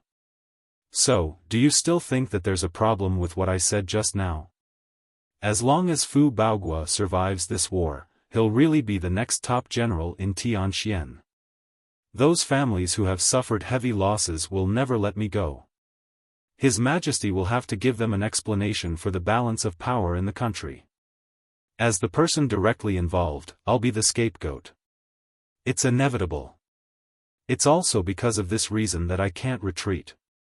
Qiu Jianhan and Fu Baogua have come here with the intention to die, but what they don't know is that I, Han Sanhe, feel the same way. As a soldier, dying on the battlefield is much more honorable than dying on a sickbed or being attacked by a political enemy. This land that's soaked in blood, other than being Qiu Jianhan's home, is also the home that I long for. As for why this war has to go on, how can I not know that the time, place, and people aren't on our side? But as long as I'm still fighting, the country can only choose to support me. On the other hand, if we retreat now, I will be imprisoned in the country until I die of old age. I might even be punished for my defeat, and my family will be exterminated. I might even be beheaded on the spot. Originally, these were still limited to me. Dongxian still has all of you. Even if I let go, even if I am worried, this is all I can do. But you have to know that there's another disadvantage if we retreat. Yutong will have 2 more invincible marshals and 2 more qualified marshals who are slightly inferior to them but not by much. Although Yutong is surrounded by enemies on all sides and is weak, Yutong's military will reach unprecedented heights because of this. Tai Zheng, Fu Baogua, Leng of the south, Wang of the west, the commanders-in-chief of the 4 borders, all of them are the cream of the crop. How can our country surpass them? Among the 4 generals, Tai Zheng is the publicly acknowledged invincible marshal in the continent. Such a character is actually inferior to Fu Baogua because Fu Baogua is an all-rounder and more importantly, Fu Baogua is Fang Qingtian's disciple. Of course, Tai Zheng's impulsive personality has also determined this. Although Fu Baogua is considered a qualified marshal, he isn't invincible. If he were to face Tai Zheng head-on, the chances of him winning would only be 50-50. Tai Zheng's chances of winning might even be slightly higher. However, after this war, Fu Baogua's various abilities have been matured. Whether it's bravery, tenacity, ambushing, forbearance, tenacity, ruthlessness, he has reached the pinnacle of a general in all aspects. Han Sanhe's voice was filled with emotion. Fu Baogua has been thoroughly trained, but all of you are far from it. If I were to retreat from this war and disappear, when Yutong reorganizes its army to fight again in the future, all of you will definitely not be Fu Baogua's or Tai Zheng's opponents. By then, be it Dongxian, Zio, or the gift of great primordial spirit, they will all be trampled by Yutong's iron hooves. It can even be said that the Nine Supremes' help is not the main point. Zhang Gu said indignantly, I don't think so, do I? Han Sanhe smiled faintly and said, do you know that Fu Baogua has a secret troop called the Serving Troop? Have you seen Fu Baogua use this troop before? Zhang Ji's expression changed. No. Does such a troop really exist? Han Sanhe said, there is. Yutong's steel cavalry is known as Yutong's invincible lion. When Tai Zheng left the eastern defense, he left a total of 150,000 men behind. From the start of the war until now, how many steel cavalry have you seen? Zhang Gu calculated and said, the steel cavalry this disciple has seen, there are about 120 to 30,000 of them. 120 to 30,000? Han Sanhe shook his head. You've only seen 50,000 of them. Zhang Gu was indignant. How is that possible? And those steel cavalry who have been harassing us, how many troops are there? How many of them? Where are they? Do you know? Those steel cavalry belong to those I've never seen before. Those steel cavalry are scattered in the dark. Do you know what those people have done other than harassing us? Han Sanhe asked. Zhang Gu was at a loss. What? Han Sanhe sighed. The steel cavalry that Fu Baogua had sent out never appeared even when the Fortress of Resilience was at its most dangerous, let alone providing aid. It's obvious that these people have strict orders that forbid them from getting involved in anything other than their mission. If I'm not wrong, even if we had breached the Fortress of Resilience that day, those steel cavalry still wouldn't have appeared. They would have only turned into an eternal threat to Dongxian. If Fu Baogua had used either of these two troops, the steel cavalry and the serving troop, I would have had absolute confidence in taking down the Fortress of Resilience. However, these two troops have never really appeared. Their purpose is, Han Sanhe said word by word, to keep our shadow cavalry here, not daring to move. Zhang Gu was hit with a sudden realization. Fu Baogua's trump card is also my trump card. When the advantages and disadvantages of both sides are clear, it's a battle of who is bolder, more meticulous, and more daring. Fu Baogua has been able to fight until now when his overall ability is at a disadvantage. Han Sanhe squinted and sighed softly, he's truly qualified to fight me head-on on the battlefield. Zhang Gu was shocked. His teacher had never given anyone such a high evaluation, not even Tai Zheng back then. He did not expect Fu Baogua, who had been beaten to the brink of death, to receive such a high evaluation. Therefore, this battle can't end here. Even if it does, Fu Baogua must be killed first. Han Sanhe said, leaving Tai Zheng alone, as long as we target his weakness, there's room for maneuver. But Fu Baogua must die. As long as there's no Fu Baogua on the eastern border, the empire of Dongxian can live on for another 300 years. Zhang Ji's heart skipped a beat as he suddenly said, but the other countries, the other countries? Han Sanhe chuckled mockingly. The empire of Zio is doomed after this incident. The empire of Dayuan is scared out of its wits by Supreme Cloud. Shenxi of the north is already at its limit when faced with Tai Zheng's ferocious attacks.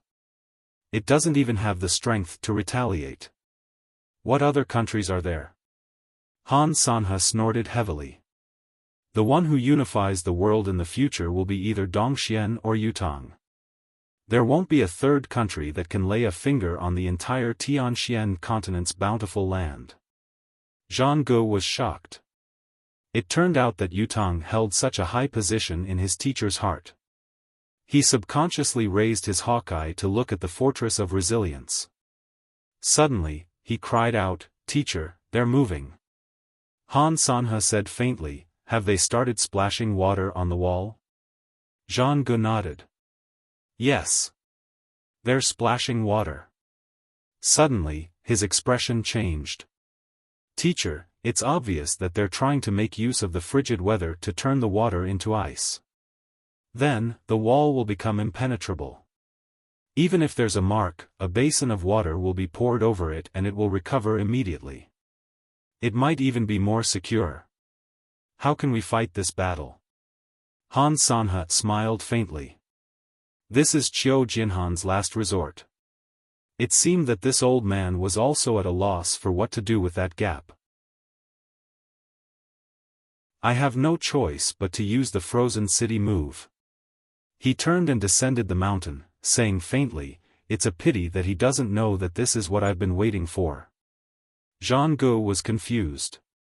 Facing an impenetrable fortress like this, what other countermeasures did his teacher have?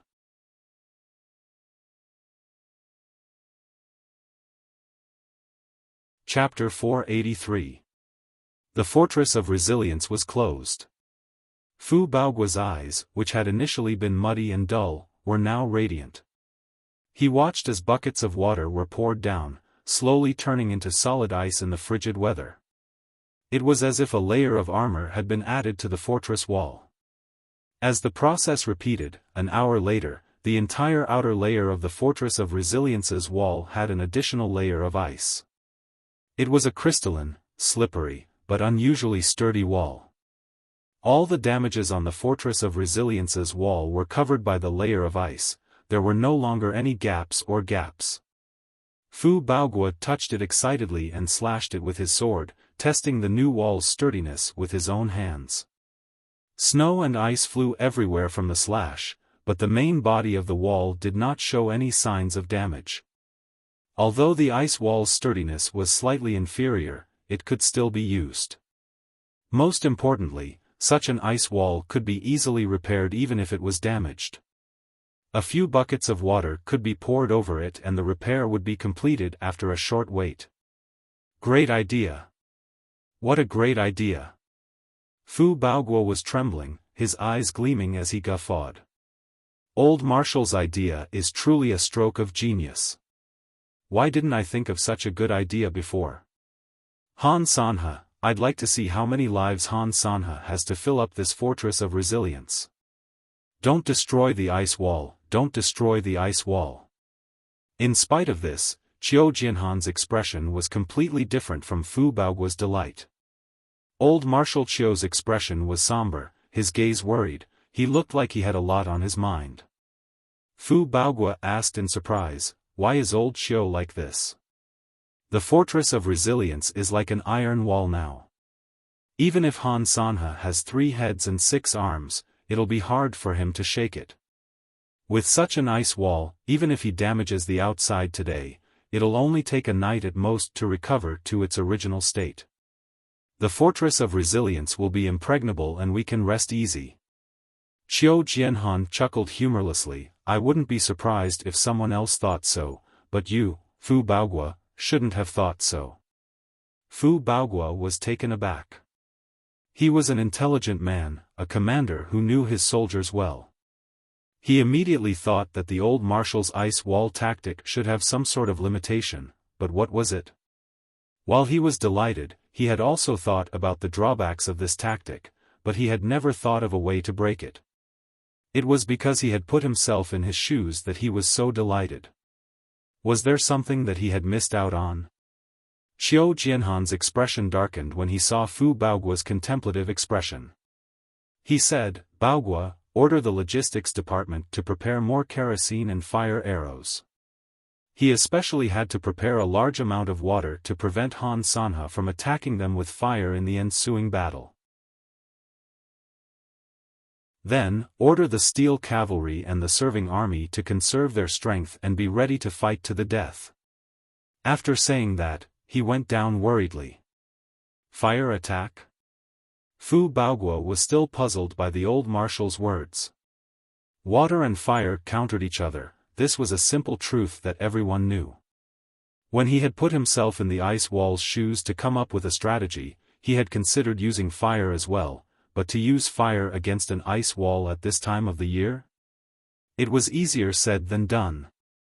That was why he had rejected the idea when he had only thought of the beginning. What was the old marshal talking about in such a serious manner? Besides, even if the other party were to attack with fire, he could still prepare a large amount of water and sand, but why did he have to prepare kerosene and fire arrows as well? Was he afraid that the other party's fire was not strong enough and would only add fuel to the fire? This order was getting more and more mysterious and unexpected. Fu Baoguo could not help but let his imagination run wild. It looked like there was still a considerable gap between him and the famed marshal back then. He needed to continue working hard.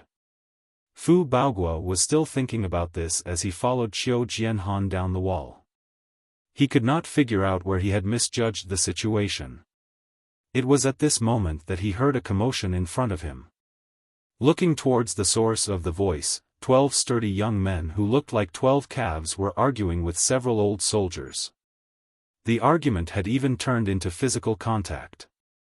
The leader of the group was currently struggling until his face was flushed red. He shouted with all his might, "We are only looking for a person, how can we violate the law? We're all Yutong's people, what right do you have to treat us like this?" The veteran who was holding the youth grinned menacingly. "Insolence! You have no respect and your mouth is filled with disrespectful words. Who else should we take if not you? You've not only broken the law, you've committed an unpardonable crime." The youth looked aggrieved. "Who have I disrespected?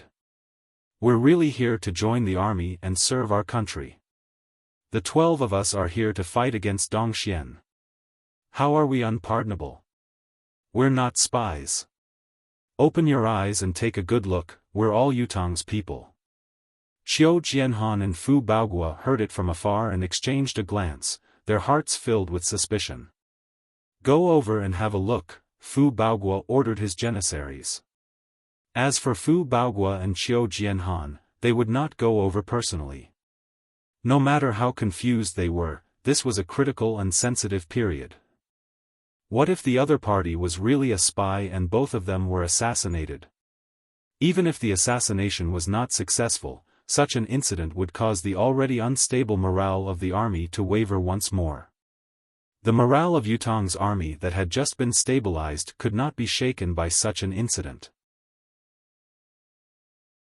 A few of the janissaries walked over and clarified the current situation with just a few words. The process of the incident was actually very simple. The 12 youths who claimed to be here to join the army each had a fine warhorse with them and their equestrian skills were impressive.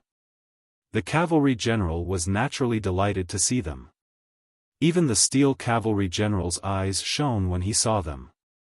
Of course, the most pleasant surprise was still the 12 warhorses.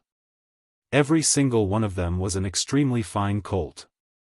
Especially a few of the warhorses, they were all over 8 m in length, had long legs, and were extremely strong and vigorous horses of the highest quality. They did not need much training, only a little training was needed for them to be the vanguard of the battlefield. The cavalry general, who loved horses as much as his life, went forward to chat, wanting to recruit the youths. This group of youths were all children from remote mountain villages. Each of them was simple and honest. When they were asked, they blushed. Everyone roared with laughter and liked them even more. Soldiers who had been on the battlefield for a long time preferred honest, simple, and honest youths over smart kids. However, this fondness stopped when one of the children asked curiously, "May I ask, big brothers, there's another important matter for us to do here. We need to find a few people and send a letter to them." An old soldier smiled and said, "Who are you looking for? Tell us. Even if we don't know, we'll ask around for you. I believe there will be news very soon." The teenager said dumbly, "There are 3 people who can receive the letter. One is called Xiao Jianhan, another is called Fu Baogua, and the last one is called Shengguan Lingxiu, a female general. Any one of these three will do. As soon as these names came out, the entire place fell into a strange silence. Many of the battle-hardened veterans in the surroundings no longer looked at the group of teenagers with friendliness in their eyes. Instead, they were filled with murderous intent. Many pairs of calloused hands quietly touched the hilts of their sabers. How bold! It was only their first day joining the military, but they were already asking about old Marshal Qiu, Marshal Fu, and the Shengguan family of generals. Not only were they bold, but their ulterior motives were obvious. Thinking deeper, these 12 youths looked simple and honest, but each of them had a top-notch precious horse. This in itself did not match the image of them coming from the countryside. It was obvious that there was a big problem. One of the officers sneered and said faintly, "May I ask who asked you to look for these 3 people?" The teenager scratched his head and said, "It's our teacher. Before we left, our teacher wrote us a letter and asked us to pass it to one of these 3 people, no matter who it is." The officer's tone was even more hostile. "Your teacher? Who's your teacher? Could it be that he knows any one of the 3 people you mentioned just now?" The sarcasm in his tone was no longer concealed, it was blatant mockery. "How dare your teacher claim to know the 3 sirs? Even if he only knew any one of them, it was all nonsense." The teenager did not hear the officer's mockery. Just as he was about to reply, he was suddenly at a loss for words. He stammered, I can't say. I can only say it after I see these 3 people." The officer smirked. "You can't say? Very well. Since you can't say it, men, take down these spies." The veterans were already prepared for this. They swarmed forward at once, intending to capture all of the teenagers in front of them. Unexpectedly, the skills of these little fellows were extremely slippery, and they were not to be trifled with. Even when they were surrounded by the joint forces of so many veterans, they were still able to attack and defend, and were not at a disadvantage at all. It could even be seen that they did not want to injure others. Otherwise, those veterans would have most likely died in the hands of these little fellows because they had underestimated them from the beginning. However, when they observed the details of their attacks, the officers were even more enraged. This was a life-saving technique that only veterans who had been through hundreds of battles would possess. Where did these teenagers learn it from? Was there even a need to ask? There was no room for discussion about their ill intentions. Take them down. Take them all down. Kill anyone who resists. What are you doing? We've been merciful, okay? We're really here to look for someone, there's really a letter. We only asked for Qiu Jianhan and Fu Baogua's names. What crime have we committed? The officers were even more enraged. F***ck, you've already exposed yourselves, yet you still dare to play dumb in front of your father. Did I ask you to show mercy? Just as the general was about to give the order to kill, a stern voice suddenly rang, "Stop."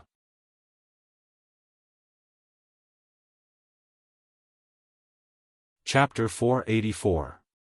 Old Marshal, be careful of Han Sanha's trick. Fu Baogua was shocked. Don't worry. Qiu Jianhan was assured. With Bai Xue and Fang Mafei protecting him at close range, there were not many people in this world who could kill him with a single blow. Not to mention a few half-grown kids. Based on the current situation, the teenagers had indeed shown mercy and there was no sign of them lying. What kind of person was old Marshal Qiu? Naturally, he would not take things for granted like the veterans. The so-called flaw in their hearts would not be a flaw at all. A true spy would wish that they could conceal themselves to the point that there was nothing special about them.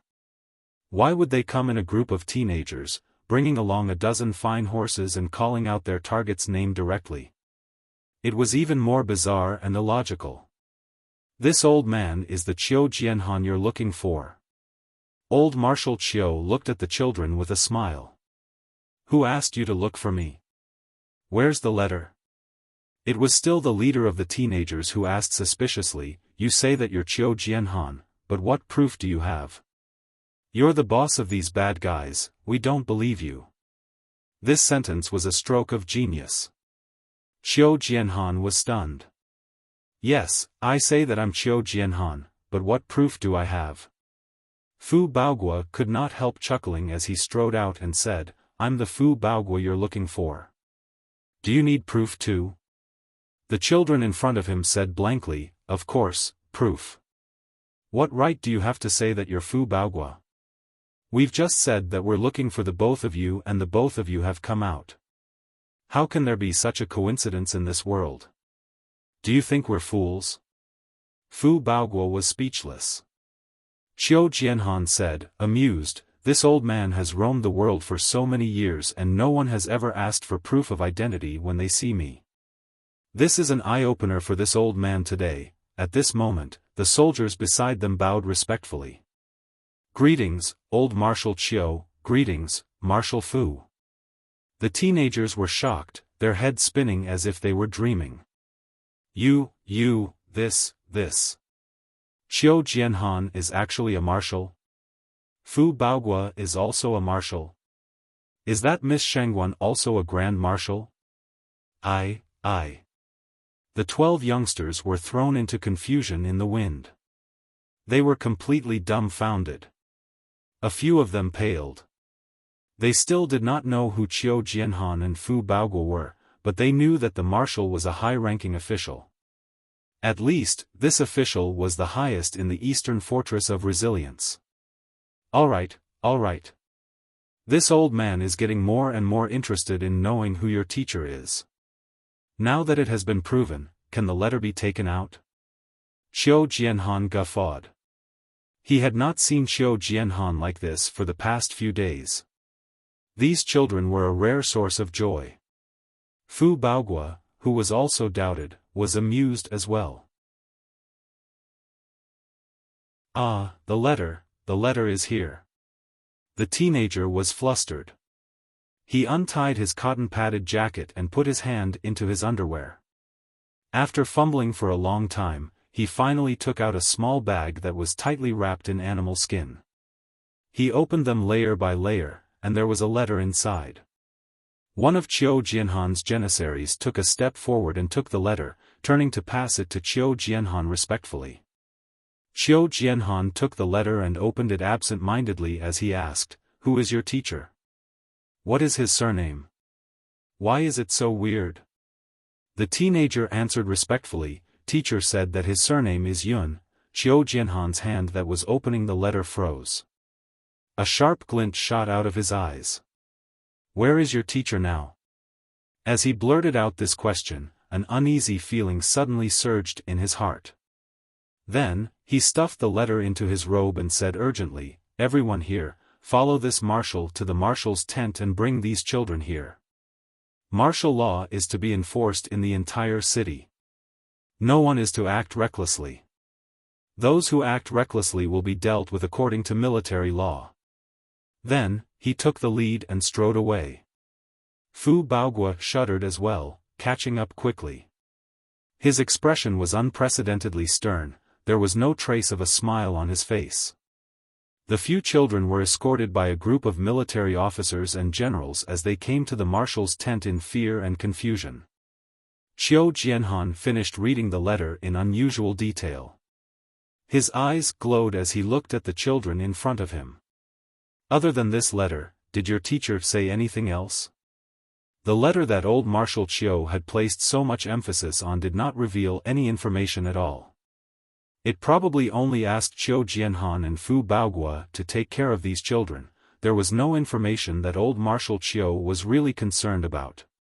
Teacher said that, he said that he will arrive in half a month at the latest. The children spoke with a tinge of fear. Looking at the heavily guarded marshal's tent and the high-ranking generals that came and went, how could they not know that the person that their teacher had asked them to look for was actually such an important figure?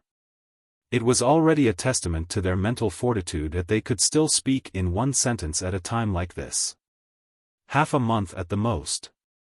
Qiu Jianhan and Fu Baoguo's eyes glistened when they heard the words, their hearts filled with ecstasy. The way they looked at the children was like they were looking at peerless treasures. "Your teacher, how is he now?" Qiu Jianhan asked after some thought. "He's not doing well. Many of the bones in his body are broken. When we left home, teacher still couldn't stand up. I've never seen anyone with such heavy injuries in my entire life." The leader of the group hesitated for a moment before muttering. Qiu Jianhan's expression turned grim at once. Many of his bones were broken and he could not stand up. Even a high-level cultivator would find it difficult to recover from such injuries. How could he arrive within half a month? Still, there was news. No news was good news, but it was even better to have news of his survival. "What does your teacher look like?" Fu Baoguo pondered for a moment and finally asked a question that Qiu Jianhan had been wanting to ask but dared not ask. The youth was deep in thought, scratching his head so hard that his dandruff fell like snowflakes. After a moment of hesitation, he said, "It's really hard to say. Teacher shouldn't be that old, but because his injuries are too severe, we can't see his true appearance. Anyway, he's covered in scars. Injuries aside, he's still very impressive." Fu Baoguo was speechless. He might as well not have said it. Should he not have asked just now? Perhaps, this was the main reason why the old marshal did not ask this question. "Wang Dinghua." Fu Baoguo hollered, "I'll leave these children to you. Take good care of them, try not to lose any of them." Wang Dinghua agreed, "Let's go." The children said hurriedly, "We don't want to be watched. We're here to fight Han Sanhe, to protect the country. What's the big deal about being watched? We've inherited our teacher's teachings, we want to go to the battlefield and earn merit to go home." Fu Baoguo laughed. "When did I say that you're not allowed to go to the battlefield? As long as you follow Wang Dinghua, you won't have to worry about not having merit to earn. However, the most important thing on the battlefield is military law. The first thing you have to learn is to obey. You may leave." The few of them obediently went down the stairs. Watching the children leave, Fu Baoguo turned to look at Qiu Jianhan and said tentatively, "Old sir, do you think?" Qiu Jianhan frowned as well. "This old man can't be sure either, I dare not say anything." He looked at Fu Baoguo meaningfully and said, "But there's one thing I'm sure of, the other party is definitely one of us." Fu Baoguo was overjoyed. "Then is it Lord Supreme Cloud?" He could tell that the old marshal was unwilling to delve into this topic, but Fu Baoguo was excited and could not help wanting to get to the bottom of it. Qiu Jianhan sighed and said, "That person only said that his surname is Yun, but someone with the surname Yun might not be Supreme Cloud." Fu Baoguo was stunned. Since he said that his surname is Yun, who else could it be if not Supreme Cloud? Qiu Jianhan glared at him. There are plenty of ace cultivators with the surname Yun in their names. Other than Supreme Cloud, there's also the Marquis of Heavenly Clouds, the Seven Steps Killer Sword, Yun Xiaoyao, who hasn't shown himself for a long time. Even Yun Xiaoyao's son, Yun Yang, is an ace cultivator with an amazing cultivation method that stands out among Yutong's younger generation. Other than the two of them, only Supreme Cloud is left. Supreme Cloud has always used the identity of Supreme Wind as a cover, so if his surname is really Yun, Supreme Cloud is definitely not the first choice. This teacher Yun is one of the three of them, there's no doubt about it. As for who it is, we'll only know after we come. Fu Baoguo could barely contain his excitement as he said, "Yes, yes. No matter who comes, it's a good thing. It's just that, forget about young Master Yun Yang, he wouldn't be of much use even if he came." Qiu Jianhan looked at Fu Baoguo meaningfully and said slowly, "That might not be the case. If young Master Yun were to come, he might not be any less useful than Marquis Yun. He might even be able to produce a stunning effect. Do you think this old man was just saying that he would stand out among Yutong's younger generation? Fu Baogua asked, could it be that the child is a cultivation genius and is already stronger than his ancestors? Qiu Jianhan suddenly grew impatient and said, why are you asking so many questions? If a bastard like you can be stronger than your ancestors, why can't others? Why aren't you going out to watch your troops? Are you always lazing around here? Is this how you're supposed to be a marshal? Scram, scram. Scram, scram quickly.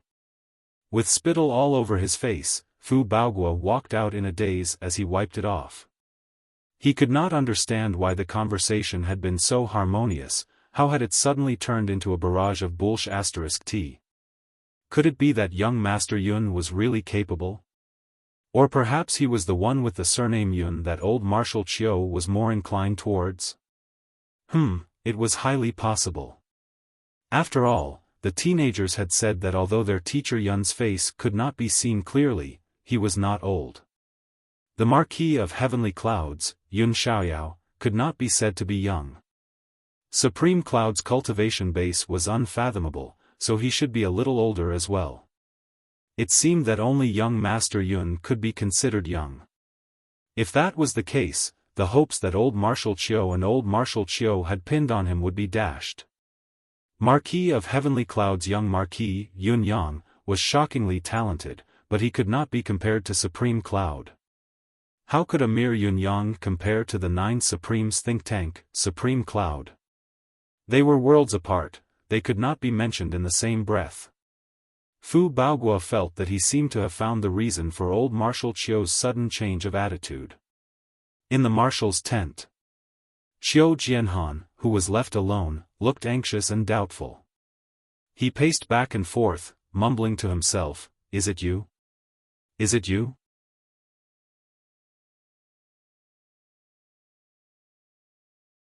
Chapter 485. Today was the last day of the year. Tomorrow belonged to 2018. It had been 7 months since the 1st of June until today. 7 months of updates, 1,530,000 words. On average, 220,000 words per month. On average, 8,000 words per day. Compared to the previous books, this speed was very slow. However, it was not too slow. Thank you, everyone, for your support for supremacy in this half a year. We have been together for a long time. Now, we are going to celebrate the new year together. I sincerely wish everyone a new year and a prosperous, smooth and happy year to come.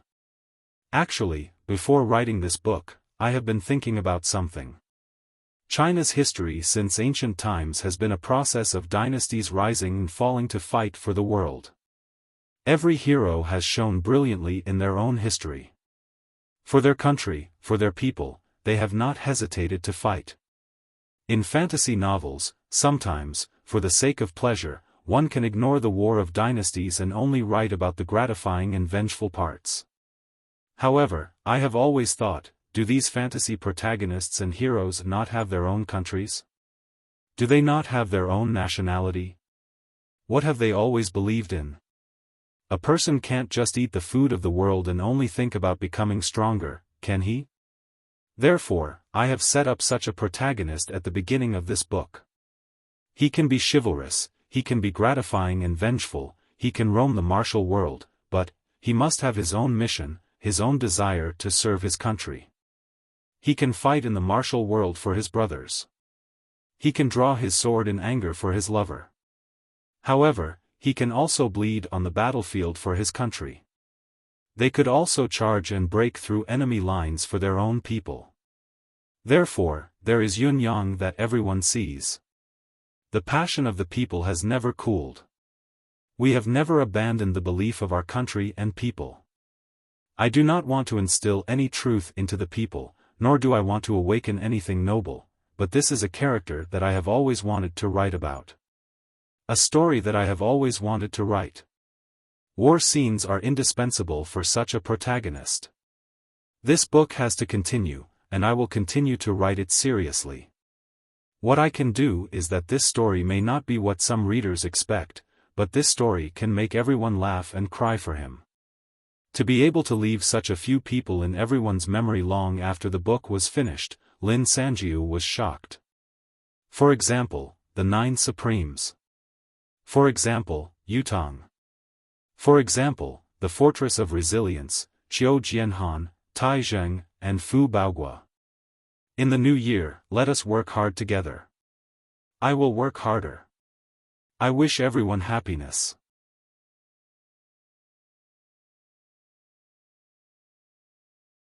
Chapter 486. Shengguan Lingxiu had come as well. She walked in with 2 tall and slender female generals in tow. "Old Marshal, I heard that there's a letter for me."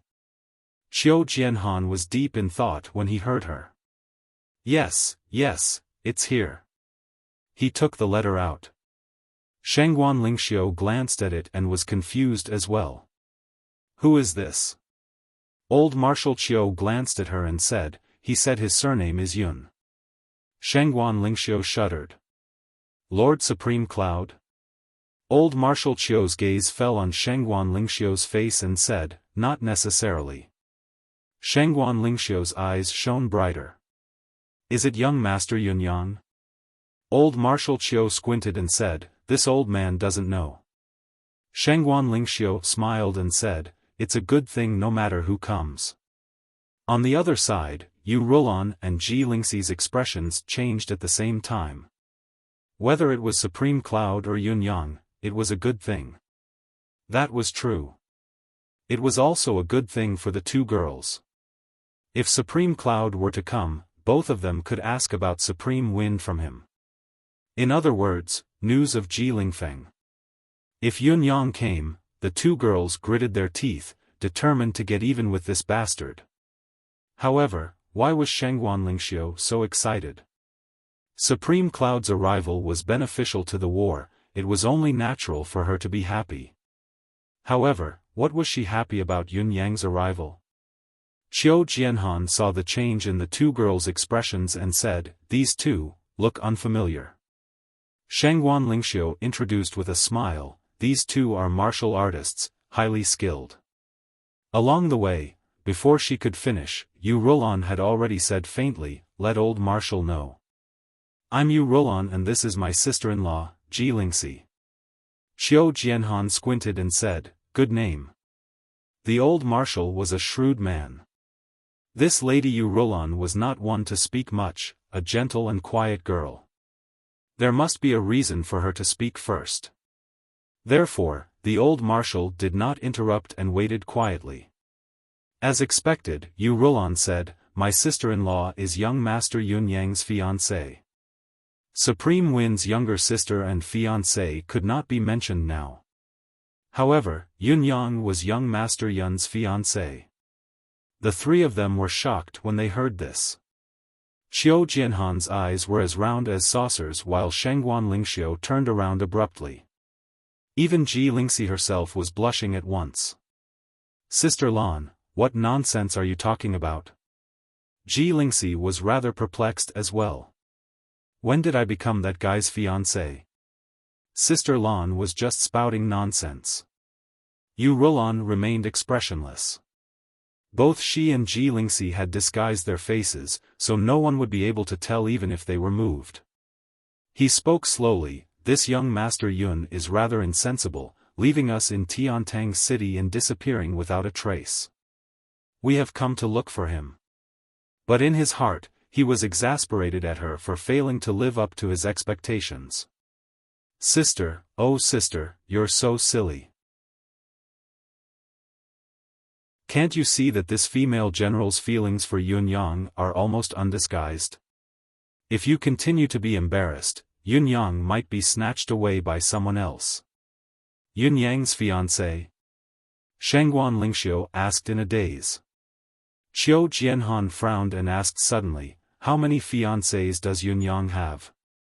"This old man has discussed with old Mistress Shengguan a few days ago and has already betrothed Lady Shengguan Lingxiu to Yun Yang." Why is there two fiancés now? As the military's pillar, Qiu Jianhan was naturally on Shangguan Lingxiu's side. He was old and experienced, he could tell from Shangguan Lingxiu's words and actions. He could also tell that Yu Rulan's words were meant to strike Shangguan Lingxiu down. Therefore, he could not help but chime in. You're so good at lying. This old man has lived for a lifetime, am I inferior to you? Ji Lingxi's expression changed. Is there such a thing? Yu Rulan looked at Qiu Jianhan and said, Old Marshal must be joking. Qiu Jianhan glared at her.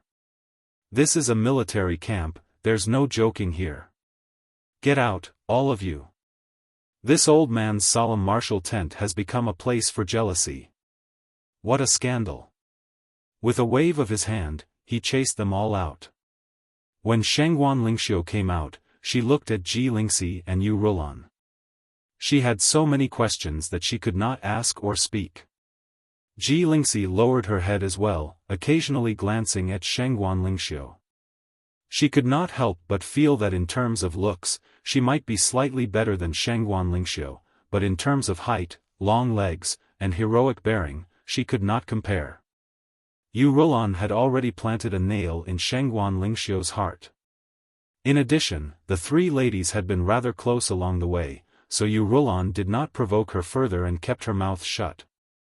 The three ladies were silent, coming to a decision in unison. Everything would have to wait until the war was over. Old Marshal Qiu, who had followed them out to watch the show, was greatly disappointed. There was no quarrel, the three ladies walked back. Along the way, they saw groups of wounded soldiers who were bleeding and bandaged, but each of them was brimming with fighting spirit, their eyes filled with the determination to die. It was as if the brutal battlefield had only given them fearlessness and bravery, not the slightest bit of fear. Yu Rulan and Ji Lingxi were shaken as they watched Yutong's warriors shed their blood on the battlefield without regret. Suddenly, they seemed to understand why Ji Lingfeng had become supreme wind and why he would fight to protect this country. It was because, these were a bunch of respectable people. What an amiable man. Of course, we're here to join the battlefield. By then, the three of us sisters will live and die together. Yu Rulan said. Shangguan Lingxiu smiled faintly and nodded. Thank you. As for the rest, I haven't considered it yet. Ji Lingxi said, unwilling to admit defeat, I haven't considered it either. Shangguan Lingxiu's mood had been heavy, but she could not help but smile when she heard what Ji Lingxi said. For the next 3 days, Dongxuan's camp that was stationed opposite the Fortress of Resilience did not make any moves.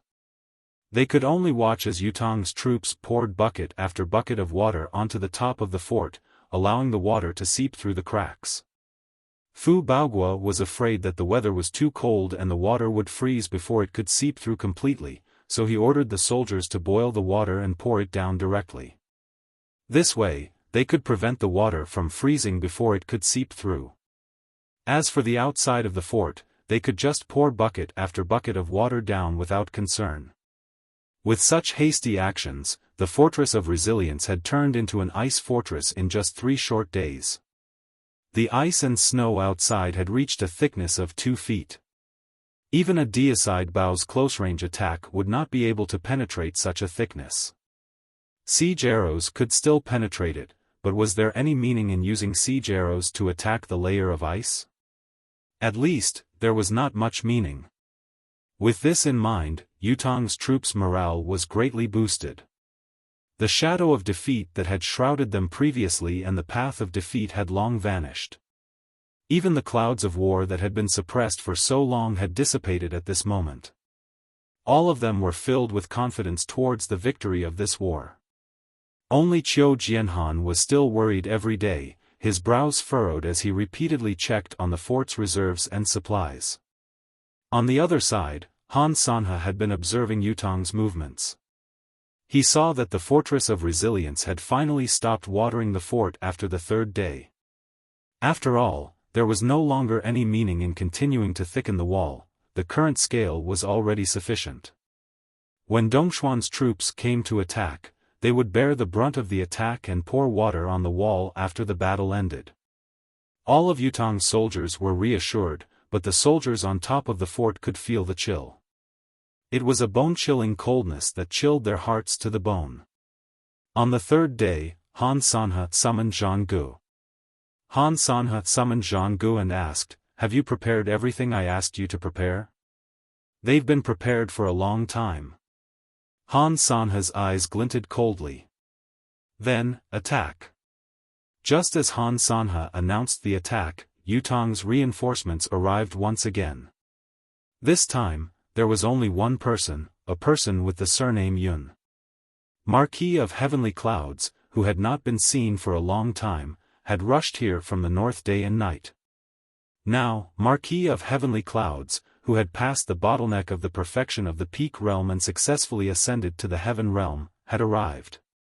Fu Baoguo was first overjoyed at Yun Xiaoyao's arrival, then he felt an indescribable sense of disappointment. F***ck, why did this fellow come? Even if it was his son who had come, this marshal wouldn't be so disappointed. After all, according to Qiu Jianhan's evaluation, Marquis of Heavenly Clouds, Yun Xiaoyao, was the lowest among the three Yuns. Qiu Jianhan was not surprised by Yun Xiaoyao's sudden arrival. He asked directly once they met, "How's the north?" Marquis Yun was still very respectful towards old Marshal Qiu as he replied, "The situation in the north is unusually stable. Marshal Taizheng has chosen to take the initiative and lead the army to fight Tianxi. He's won 3 out of 3 battles, his might unprecedented. Currently, Tianxi's troops have retreated 500 miles. Although both sides are currently in a stalemate, I believe there won't be any problems on Marshal Tai's side. The only regret is that Tianxi's troops are still increasing, so Marshal Tai doesn't dare send troops to assist the east." The Marquis of Heavenly Clouds, Yun Xiaoyao, was indeed Yun Yang's father in name. His appearance was equally outstanding. He was tall, handsome, elegant, and radiant, giving others a good impression at first sight.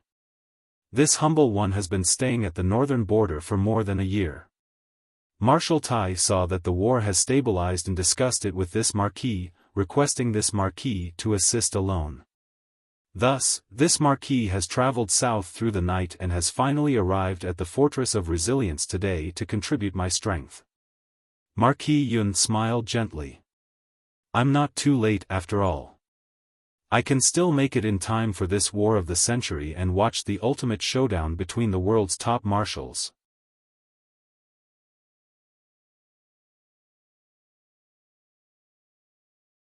Chapter 487. Qiu Jianhan was elated. "Marquis Yun has traveled thousands of miles to aid us. He has been a great help to us. This old man is grateful." Qiu Jianhan knew Marquis Yun's real identity well. Marquis Yun's arrival here was almost equivalent to His Majesty's arrival. No matter what decision Qiu Jianhan made, as long as Marquis Yun was here, Marquis Yun would shoulder the responsibility even if there were any mistakes afterward. The royal family would never have any suspicions. It was not that the old marshal was overthinking, but it was a method of self-preservation when the need arose.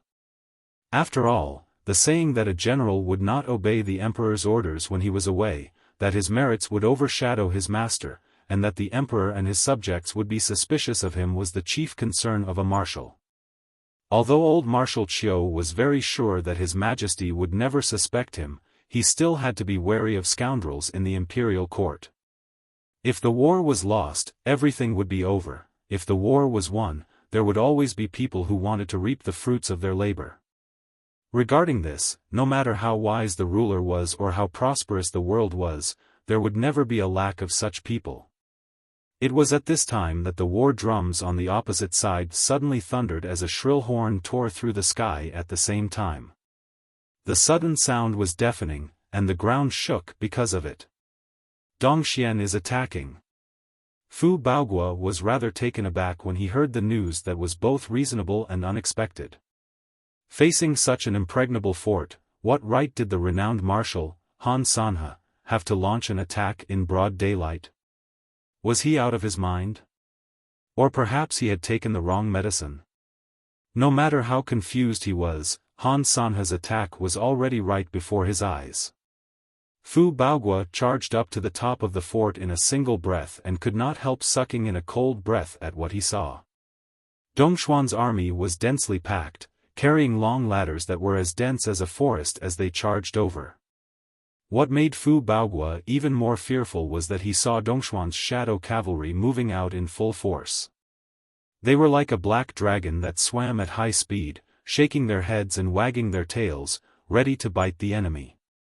What puzzled Fu Baogua, or rather, was that there were also quite a number of people carrying long logs and large boulders. Were those not weapons used to defend the fort?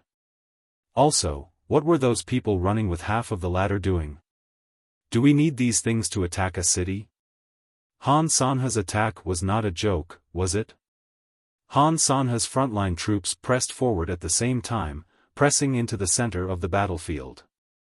The 200,000 shadow cavalry that came this time were divided into two squads, their left and right flanks glaring at the battlefield like pincers. Follow the arrangement from the day before yesterday. All the archers in the army are to serve. Qiu Jianhan's voice came from behind. The old marshal's voice was unusually somber. We only need the archers to move for now. Han Sanhe's purpose this time isn't to attack the city. Not here to attack the city? Fu Baogua was even more bewildered when he heard this. But in the next moment, he understood. Reality told him the answer. The Dongxian soldiers who were gradually approaching the Fortress of Resilience, the first troop to enter the fort, marched in a uniform manner.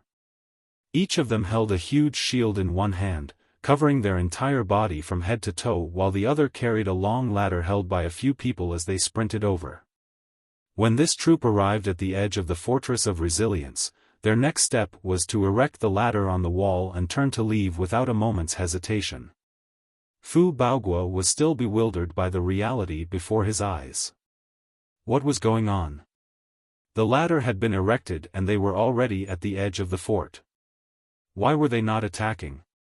Was this another form of cold feet? Release the arrows. As Qiu Jianhan ordered, tens of thousands of arrows were fired from the top of the fort. The arrows were obviously aimed at the soldiers who were erecting the ladders, but the Dongxian troops were already prepared for this. The shields in each of their hands were a few sizes bigger than usual, but the rain of arrows did not cause much damage. There were only a few unlucky fellows who were shot when they lowered the ladders and died under the fort. As the number of rolling logs, boulders, and ladders increased, piling up high, the situation became more and more bizarre. Observing from a close distance, Fu Baogua realized that the ladders used by Dongxian to attack the fort this time were not ladders, but long ladders. They were placed at the highest point, about 10 feet and a half from the top of the fort. The people on the fort could not do anything to these ladders. Although some of the smarter soldiers had already pulled out the flagpoles and guided them to the bottom of the city wall to pull down some of the long ladders, most of the long ladders were only a few feet long and stopped at the height of the middle of the city wall. Even the flagpoles could not reach them. As the cycle continued, the items that Dongshuan's troops had piled up under the fort wall gradually grew thicker and thicker. At a glance, it looked like a gentle slope. With another order from Qiu Jianhan, 5,000 Yutang steel cavalry charged out of the fort. No matter what, we can't let these things take root under the fort wall. Destroy them all. Seeing that Yutang steel cavalry had moved out, the shadow cavalry on the other side had sent a troop out almost at the same time to intercept them. When the enemies met again, both sides would naturally engage in a massacre. Most of Dongshuan's troops were indifferent to the situation, as if they did not see it. They only cared about transporting the supplies to the bottom of the fort wall. Later on, even the straw and dried branches were left here. Are they attacking with fire? Fu Baogua was dumbfounded. Would this work? Of course it's a fire attack, and this is only the first step of Han Sanha's strategy.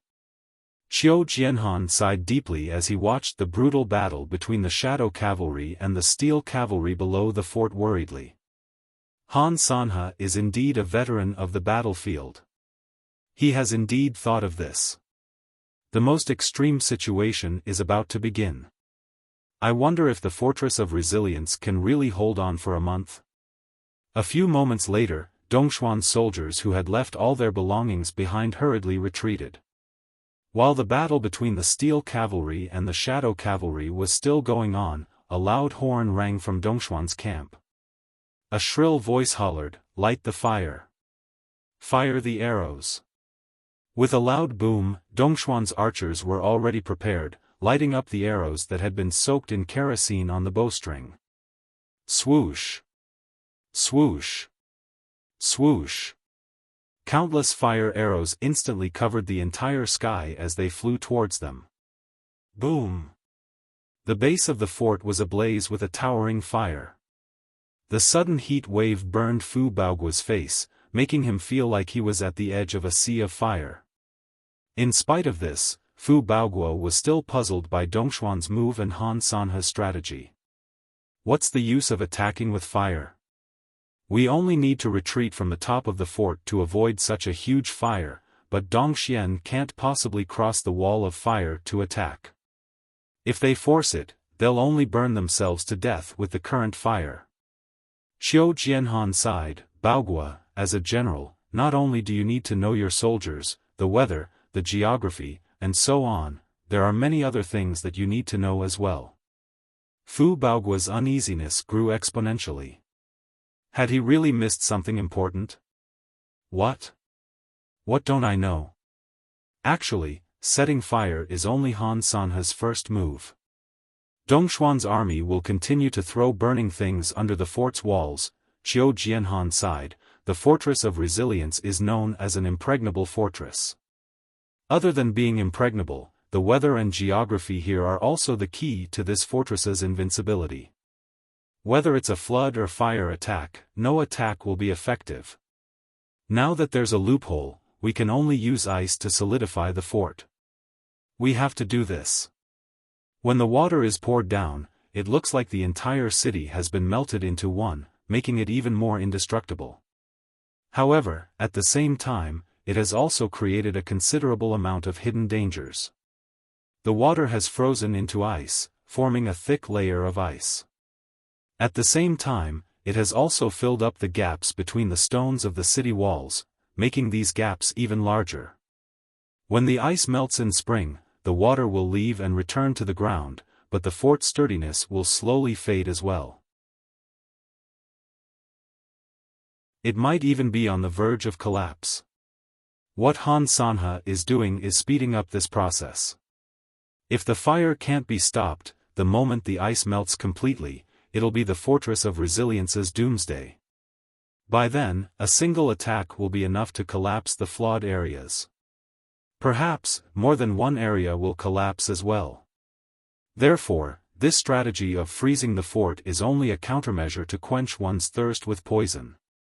Han Sanha is still trying his best to hasten the poison's effect, accelerating it as much as he can. Qiu Jianhan said, "Do you understand now?" Fu Baoguo was pale, no longer as calm and collected as he usually was. This extinguished the fire. Qiu Jianhan sighed. The large amount of water that had been prepared beforehand and countless streams of white water gushed down the top of the wall and into the burning fire.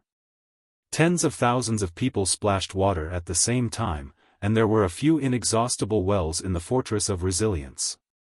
However, after a period of stalemate, the monstrous fire was quickly suppressed, leaving only black smoke billowing into the air.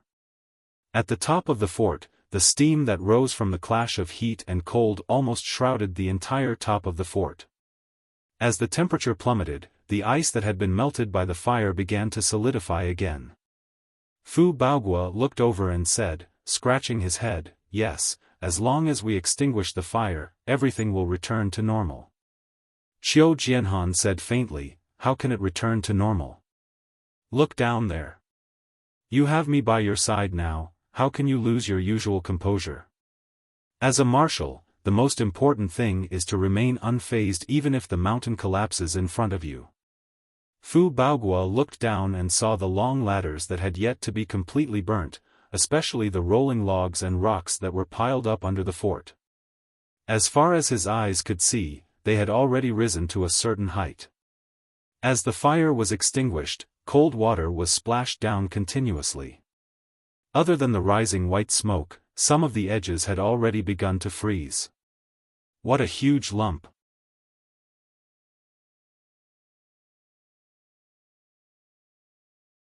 Chapter 488. The steel cavalry tried their best to charge over and destroy the pile of debris beneath the fort, but the shadow cavalry stopped them with equal force. For this reason, they did not hesitate to send out more men than the steel cavalry to stop them. They did not hesitate to fight back with their lives. Qiu Jianhan sighed softly. Retreat. It's impossible to achieve the goal we've set. Han Sanhe won't allow this to be destroyed. If we force it to continue, it'll only cause more steel cavalry casualties. Fu Baoguo's expression changed again. However, before Fu Baoguo could give the order, the horn sounded again. Dongxuan's troop was still the same as before, carrying the pile of debris as they charged over. After another pile, the fire rose into the sky once more. More cold water was splashed down from the top of the fort. Later, Qiu Jianhan gave the order to pour cold water over the fire before the other side could fire their rockets. However, after 2 repetitions, Qiu Jianhan gave up on the idea. Not only was it not beneficial, it was harmful instead. The cold water would only further shake the foundation of the fortress of resilience. On this day, Dongxuan's troop charged 7 times consecutively. When the sky was about to turn dark, the other side sounded the gong to retreat. Other than the shadow cavalry, all of Dongxuan's troops had retreated. For the rest of the day, Qiu Jianhan's order for the steel cavalry to charge down the fort could not be carried out. However, due to the shadow cavalry's desperate resistance, only 1 successful charge was made after more than a dozen attempts. The damage done to the pile of debris beneath the fort was minimal. As dusk approached, the weather became even colder. These things that hadn't been completely burned gradually condensed into a ball. If it wasn't for the powerful shockwaves that left no room for destruction, the cavalry's charge would have been powerless. They could only sigh helplessly.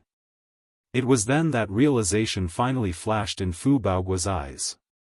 At the same time, an indescribable fear gripped his heart tightly. The so-called exceptional plan, the so-called unbreakable ice city, was actually nothing more than an illusion. Not only were there many hidden dangers, but the enemy could also take advantage of it.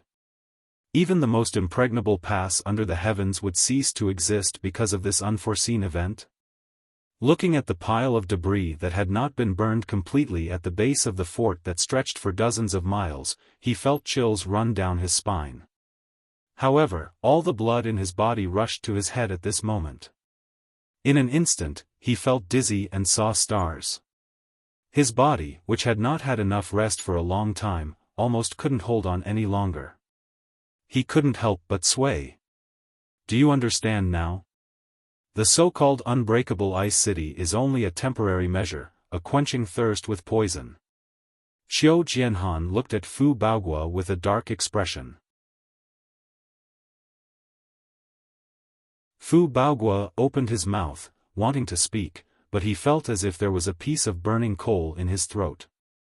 It was a burning pain, and he said with difficulty, "I understand, this is Han Sanhe's method, the method of the continent's top general." Qiu Jianhan sighed. The fortress of resilience is destined to fall. I didn't expect that the first time the fortress of resilience fell, it would be in my hands. This is an eternal humiliation, a joke for generations to come. I wonder if I can shoulder it. Fu Baoguo felt a chill run down his spine. His mind was a mess and he was speechless.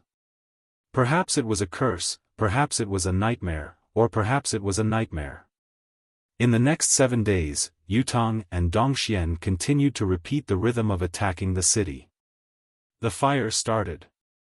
Water poured down and extinguished the fire. It burned once more and was extinguished once more. The cycle repeated endlessly. The first day's 7 repetitions was actually the day with the least number of repetitions. Everything had a process of familiarizing oneself with it. The saying, "practice makes perfect," actually applied to the current situation as well. The resources that had not been completely burned under the wall increased in number, piling up higher and higher. In the cold weather, they could no longer be destroyed. As the slope became more pronounced, small ice mounds were gradually formed. Everyone on the top of the wall had come to a realization, so much so that their expressions were frighteningly grim. By now, there was no longer anyone who did not understand what Han Sanhe was trying to do and what his ultimate goal was. Perhaps, the Fortress of Resilience's wall would have already been breached the day the weather turned warmer due to the repeated freezing and burning. The ice mounds formed by the accumulated materials were already enough to build a path to attack the fortress. The accumulated materials had already formed another connection between the Fortress of Resilience and the outside world. The massive manpower, the numerous soldiers, the inexhaustible resources in the surrounding mountains, in addition to the cold weather, all of these factors had helped Han Sanhe's current strategy to achieve his goal. If the hole in the Fortress of Resilience had not appeared, if the damned boulder had not protruded, Han Sanhe's method would not have been needed at all. Yutong would never choose to build the fortress with ice and destroy the wall itself. But now, everything had been rewritten because of that tiny flaw. If you build the fortress with ice, I'll attack with fire. When the entire fortress has turned into ice, I'll start setting fire. To prevent the fortress from collapsing, you have to extinguish the fire. If this continued, the stalemate would last until 2 to 3 months later, when the weather turned warmer, and the Fortress of Resilience would finally be breached. However, Han Sanhe's plan was obviously better. Using the large amount of water that Yutong had poured down, Dongxian had tossed over long ladders, logs, and rocks. In addition to the weather, he had turned the fortress into an ice mound that rose high above the ground. Following that, the continuous fire attack and water extinguishing process inevitably caused the ice lump to gradually expand. It became bigger and bigger, taller and taller. Given time, the tall walls of the Fortress of Resilience would be level with the ground that Han Sanhe had built, turning into a smooth path for Dongxuan's shadow cavalry to attack. When that time came, the shadow cavalry would no longer have to toil. They only had to gallop as usual and they could charge up the fortress, brandishing their sabers as they pleased. When the so-called top fortress in the world had turned into a flat piece of land, how would Yutong's eastern troop deal with it? In this hopeless situation that was almost irreversible, Han Sanhe had used this seemingly roundabout but actually ingenious method to completely utilize the weather and geographical advantage that did not belong to Dongxian, turning it all into a helping hand for his side. Even Yutong's men were a part of the reason for the current situation. The timing, geographical advantage, and the manpower were a perfect combination of all aspects. This was also the main reason why Han Sanhe had been increasing the number of troops in the country. To achieve such a strategic goal, it would be impossible if he did not have a sufficient number of troops. Zhang Ge had been by his side all this while. Right now, he was even more impressed by his teacher. He was already extremely impressed by Han Sanhe, to the point of prostrating himself before him. Now, he could only add the word even more to his admiration. If he were to ask himself honestly, he would never have thought of Han Sanhe's idea even if he was beaten to death. It's about 30 feet high now. Zhang Ge was excited. I believe that it'll reach the same height as the fortress wall in a few more days. No, it doesn't have to be that high.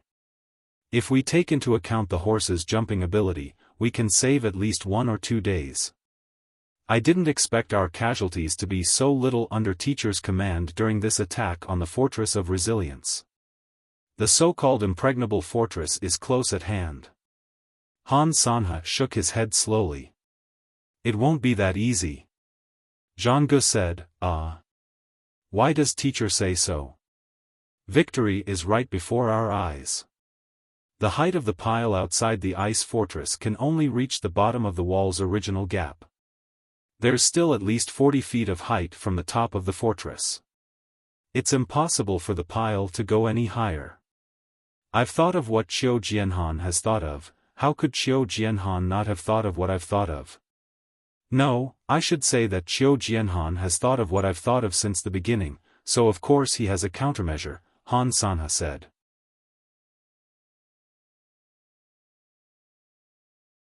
Zhang Gu thought about it seriously and said in realization, "That's right. The current situation is clear. It's impossible for them to let us keep piling up until the day when it's flat." Han Sanhe said, "Qiu Jianhan must have prepared a large amount of kerosene. When the time comes, the kerosene and fire arrows will take away at least tens of thousands of our elites' lives.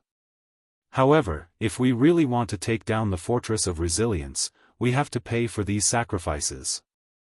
He thought about it and said grimly, "Perhaps there will be more sacrifices. By then, the casualties of the war will be the worst we've ever seen in our lives. Or perhaps it will be a terrifying number that's rarely heard of in the history of war." Yutong defended passively, doing everything it could to disrupt Dongxuan's rhythm. Dongxian continued to press forward with all of its troops, slowly accomplishing its set strategic goal. Yutong, who had lost the right time, location, and manpower, had fallen into an unprecedented disadvantage. The ice hill under the fortress wall was slowly rising. What stretched out from the top to the bottom, all the way to Han Sanhe's base, was a gentle slope dozens of miles wide and long. Behind them, Dongxuan's troops had yet to stop. They began to cover the slope with sand to cover the layer of ice so that those who could tread on this path could walk more steadily. Everywhere he looked, it was a scene that shook his soul and froze his heart. You're tuning into the Xiaofan's Wuxia Tales YouTube channel. Don't forget to subscribe and join us on this journey to catch the most captivating stories.